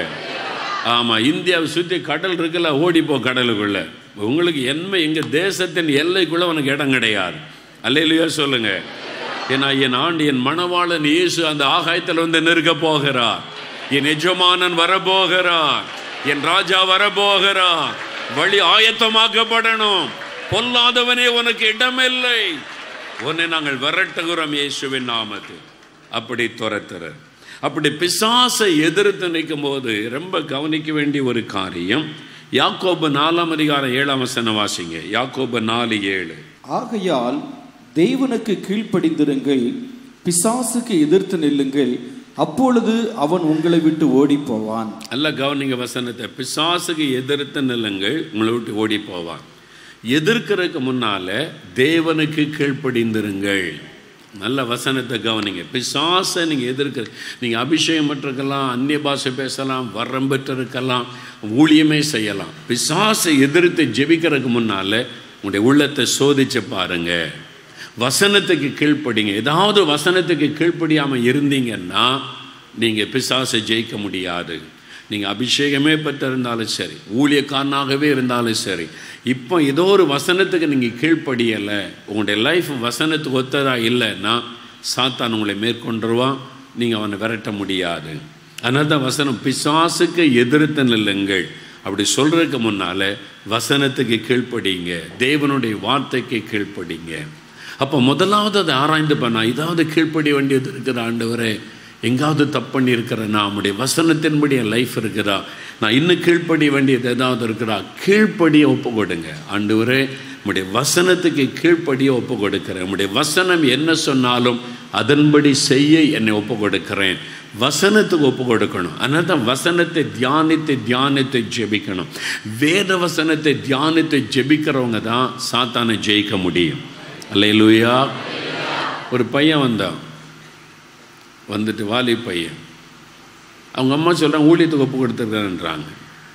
பிசாசு ஆடுது, நீ ஊழியத்துக்கு ஒப்பு கொடுத்தன்ற, ஒழுங்க ஜெபிக்கிறியா, நீ ஜெபிக்கிறியா, பைபிள் வாசிக்கன்னா பைபிள் வாசிக்க முடியலன்றான், பைபிள் வாசிக்க முடியல, ஜெபம் பண்ண முடியல அப்படின்றான். பைபிள் வாசிக்கிற தடுக்கிறது யார்? பிசாசு. பைபிள் வாசிக்க முடியலன்னா வேற ஒரு ஆள் உள்ள கிரியை செய்கிறாருன்னு அர்த்தம். நல்லா அறிந்து கொள்ளுங்க. ஏன்னா பைபிள் வாசிக்க முடியல அப்படின்னா வேற ஒரு ஆள் கிரியை செய்கிறான், உங்களுடைய பைபிள் வாசிப்பை தடுக்கிறான். பைபிள் வாசித்துட்டா நீங்கள் பரிசுத்தமாகிடுவீங்க, பலன் அடைஞ்சிருவீங்க, சாத்தானை ஜெயித்துருவீங்கன்னு சாத்தானுக்கு தெரியும். அதனால தான் வசனத்தை வாசிக்க விட மாட்டான். அதனால தான் வசனத்தை கருத்தாக வாசிக்கணும், தியானிக்கணும், கீழ்ப்படியணும். அதனால தான் முதல்ல சொல்ல, தேவனுக்கு கீழ்ப்படிந்திருங்கள். கீழ்ப்படிய வேண்டிய ஏதாவது இருக்கா யோசித்து பாருங்கள். ஆனால் ஏதாவது நீங்கள் என்ன கீழ்ப்படிய வேண்டியது இருக்குதா? விட வேண்டியதை விடணுமா? ஒப்புற வேண்டியது ஒப்புரவாகணுமா? இன்னும் ஆண்டவர் என்ன விரும்புகிறார் அதன்படி வாழ ஒப்பு கொடுத்துருக்கிறீங்களா? கீழ்ப்படிய முதல்ல ஒப்பு கொடுங்க. ஆண்டவரை நான் கீழ்ப்படுகிறேன். பல முறை ஆண்டவர் பேசிய கீழ்ப்படியாத இருதயத்தோடு சிலர் வந்திருக்கிறீங்க. முதல்ல கீழ்ப்படி ஒப்பு கொடுங்க. கீழ்ப்படிந்து பிசாசுக்கு எதிர்த்து நிற்கணும். அது முதல்ல பிசாசுக்கு எதிர்த்து நிற்கும் போது வேத வசனம் என்கிற பட்டயம் வசனத்தை சொல்லி ஜெபிக்கணும். சாத்தானே, உன்னை காட்டிலும் என் கூட இருக்கிற இயேசு பெரியவர், அந்த வசனத்தை சொல்லுங்க. நீ என்னை சேதப்படுத்த முடியாது என்று வசனம் சொல்லுகிறாரு. சொல்லுங்க, உன்னை துரத்துகிற அதிகாரம் எனக்கு கொடுக்கப்பட்டிருக்கிற வேத வசனம் சொல்லுகிறாரு. பட்டயத்தை பயன்படுத்துங்க. அடுத்தது இயேசுவின் நாமம். என் நாமத்தினாலே பிசாசை துரத்தி, இயேசுவின் நாமத்தை சொல்லுங்க. பொல்லாத சாத்தானை, இயேசுவின் நாமத்தில் உன்னை எதிர்க்கிறேன், இயேசுவின் நாமத்தில் உன்னை விரட்டுகிறேன்னு சொல்லுங்க. மூன்றாவது இயேசுடைய ரத்தம். இயேசுடைய ரத்தத்தை நான் தெளிக்கிறேன். விசுவாசத்தோடு இயேசுடைய ரத்தத்தை தெளிக்கிறேன்னு சொன்னாலே போதும், அந்த வல்லமை வெளிப்படும். அல்லேலூயா. அதை பரிசுத்த ஆவிக்குள்ளே நிறைந்து நம்ம செய்யணும் என்று வேத வசனம் சொல்லுகிறார். அதனால் இப்போ ஒரு புதிய வானம் நமக்கு உண்டாகணும். வானமண்டலத்தின் ஆவிகள் துரத்தப்படணும். வானமண்டலம் கிளியர் ஆக்கப்படணும். அதற்கு வானமண்டலத்தின் ஆவிகளை, அங்கே உட்கார்ந்து கிரியை செய்கிற பொல்லாத சாத்தானை, அவனுடைய சேனையை நம்ம துரத்தி அடிக்கணும். எத்தனை பேர் ஆயத்தமாக இருக்கிறீங்க? எல்லாரும் ஜெபிக்க எழுந்து இருப்போம். எல்லாரும் எழுந்து இருப்போம். Thank you Lord. எல்லாரும் சீக்கிரம் எழுந்து. சில நம்முடைய நேரம் உங்களுடைய ஆவிக்குரிய கண் திறக்கப்பட போகிறார். நீ வானமண்டலத்தின் ஆவி அன்னைக்கு பார்க்க போகிறீங்க. தேவ தூதர்களையும் பார்க்க போகிறீங்க. நீங்கள் ஜெபிக்கும் போது அந்த தூதர்கள் வந்து செயல்படுவதை பார்க்க போகிறீங்க. அந்த ஆவிகளெல்லாம் அல்லறி ஓடுவதை பார்க்க போகிறீங்க. இந்தியா மேலே கிரியை செய்கிற ஆவிகள், வானமண்டலத்தின் ஆவிகளை விரட்டி அடிக்க போகிறோம். அல்லேலூயா சொல்லுங்க. அல்லேலூயா. வானமண்டலத்தின் ஆவிகளை எதிர்த்து நாம் ஜெபிக்க போகிறோம். பெரிய யுத்தம் பண்ண போகிறோம். யுத்த களத்தில் வந்திருக்கிறோம். ஆமேன். ஆனால் ரட்சண்யம் என்கிற தலை சீராக இல்லைன்னா உங்கள் தலைக்கு ஆபத்து. ரட்சண்யம் என்கிற தலை சீர், ரட்சிக்கப்பட்டிருக்கிறேன், இயேசுவின் ரத்தம் என்னை கழுவி இருக்கிறது, ஆட்டுக்குட்டி அவனுடைய ரத்தத்தினால் கழுவப்பட்டிருக்கிறேன், அந்த அனுபவம் இருக்கணும். இன்னும் நான் பாவத்தில் இருக்கிறேன், இன்னும் நான் ரட்சிக்கப்படலை, மனம் திரும்பலை, அந்த மாதிரி சிலர் வந்திருக்கிறீங்க. நீங்கள் உங்களை ஒப்பு கொடுத்துறணும். இந்த ஆரம்ப நேரத்தில், ஆண்டவரே என் பாவத்தை மன்னியும், எனக்கு ரட்சிப்பின் அனுபவம் வேணும், உங்களுடைய ரத்தத்தினால் என்னை கழுவுன்னு ஒப்பு கொடுத்தா அந்த ரட்சிப்பை பெற்றுக்கொள்ள முடியும். எல்லாரும் கண்களை மூடுங்க. எல்லா கண்களை மூடுங்க. ஜெபத்தோடு ஆவியானவருங்க அசைவாடி கொண்டு இருக்கிறார்.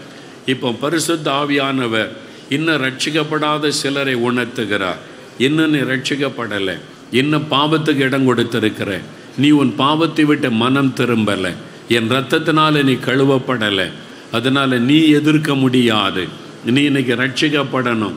என் மகனே, என் மகளே, நான் உன்னை நேசிக்கிறேன், ஆனால் நீ ரட்சிக்கப்பட்டாதான் இந்த அனுபவத்தில் நிலைச்சிருக்க முடியும். ஆமாம், ஆண்டவர் என்னோடு பேசுகிறார்.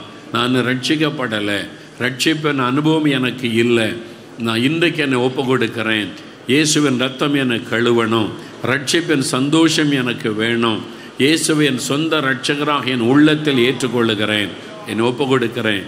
அப்படி இதுவரை ரட்சிக்கப்படாதவங்க, இன்னைக்கு எனக்கு ரட்சிப்பு வேணும், என்னை ஒப்பு கொடுக்கிறேன் அப்படி சொல்கிறவங்க மட்டும் வலதுகரம் உயர்த்துங்க.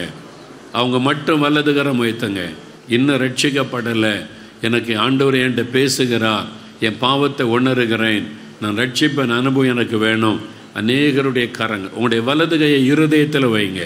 கைகளை இருதயத்தில் வச்சு 2 நிமிஷம் ஜெபிங்க. இயேசுவே என் பாவத்தை மன்னியும், இயேசுவே உம்முடைய இரத்தத்தினால் என் இருதயத்தை கழுவும், இயேசுவே என் உள்ளத்திலே வாரும், எனக்காக சிந்தப்பட்ட அந்த இரத்தம் என்னை கழுவட்டும். ஜெபிங்க. சகோதரனை ஜெபிங்க. சகோதரி ஜெபம் பண்ணுங்க. இயேசுவே என் உள்ளத்திலே வாரும், என் பாவங்களை மன்னியும், எனக்கு ரட்சிப்பின் அனுபவத்தை தாரும், உம்முடைய இரத்தம் என் இருதயத்தை கழுவட்டும், இன்றைக்கு அந்த ரட்சிப்பின் அனுபவம் எனக்கு வேண்டும், இயேசுவே உம்முடைய இரத்தம் என்னை கழுவட்டும், ஆட்டுக்குட்டியானவராகிய இயேசுவின் இரத்தம் என்னை கழுவட்டும், என் பாவங்களை மன்னியும், இனிமேல் இந்த பாவம் எனக்கு வேண்டாம், இயேசுவே என்னை கழுவும், எனக்கு ரட்சிப்பின் அனுபவத்தை தாரும். இன்னும் ஒரு நிமிடம் ஜெபிங்க. அப்படி மற்றவங்க இவங்களுக்காக ஜெபம் பண்ணுங்க, ரட்சிக்கப்பட்டவங்க இவங்களுக்காக ஜெபம் பண்ணுங்க. ஆண்டவர் அநேகரை தொட்டு கொண்டு இருக்கிறார், அநேகருடைய உள்ளத்துக்குள்ள மாற்றம் வந்து கொண்டிருக்கிறாரு, ரட்சிப்பின் சந்தோஷம் உண்டாகிறது. தகப்பனை ஒவ்வொரு சகோதரனையும் சகோதரிய ரட்சியும், அந்த ரட்சிப்பின் அனுபவம் அவளுக்கு உண்டாகட்டும், பாவ மன்னிப்பின் நிச்சயம் அவளுக்கு உண்டாகட்டும், இயேசுடைய ரத்தம் அவளை கழுவி சுத்திகரிக்கட்டும், இன்றைக்கோடு பழையவைகள் ஒளிந்து போகட்டும், ரட்சிப்பின் மகிழ்ச்சி அவளுக்குள்ளே உண்டாகட்டும். இதோ உம்முடைய ரத்தத்தின் வல்லமை இறங்கினதற்காய் ஸ்தோத்திரம். இயேசுவின் இரத்தத்தின் வல்லமை இறங்கினதற்காய் ஸ்தோத்திரம். அவருடைய இருதயம் கழுவப்படுகிறதற்காய் ஸ்தோத்திரம். ஆமென். இயேசுடைய ரத்தம் கழுவுகிறது. இயேசுடைய ரத்தம் உடைய இருதயத்தை கழுவுகிறது. பாவ மன்னிப்பின் சந்தோஷம் உங்களுக்கு உண்டாகிறது. இயேசுடைய ரத்தம் உங்களை கழுவி, இயேசுடைய ரத்தம் உங்களை பரிசுத்தப்படுத்தி கொண்டு இருக்கிறது, உங்களை சுத்திகரித்து கொண்டு இருக்கிறது. இயேசுவே உமக்கு ஸ்தோத்திரம். என்னை கழுவுகிறதற்காக ஸ்தோத்திரம். என்னை சுத்திகரிக்கிறதற்காய் ஸ்தோத்திரம். உம்முடைய ரத்தம் என்னை கழுவுகிறதற்காய் நன்றி. அப்படி சொல்லுங்க. அவருடைய ரத்தம் உங்களை கழுவுகிறது. இயேசுவுக்கு ஸ்தோத்திரம். ரட்சிப்பின் சந்தோஷம் உள்ளத்தில் வருகிறது. ரட்சிப்பின் சந்தோஷம் உள்ளத்தில் வருகிறது. இயேசுவே ஸ்தோத்திரம் சொல்லுங்க. இயேசுவின் நாமத்தில், இயேசுவின் நாமத்தில். அல்லேலூயா. உமக்கு நன்றி. நீங்கள் பெற்ற ஆசீர்வாதங்களையும் ஜெப விண்ணப்பங்களையும் எங்களுக்கு மறவாமல் எழுதுங்கள். நீங்கள் தொடர்பு கொள்ள வேண்டிய முகவரி: இயேசு விடுவிக்கிறார், 4 மாவடி 628-211, தூத்துக்குடி மாவட்டம். தொலைபேசி எண் 046392200022, 9942235304. Email info@jesusredeems.com. Our website jesusredeems.com. 24 hours prayer support. 04639 220000.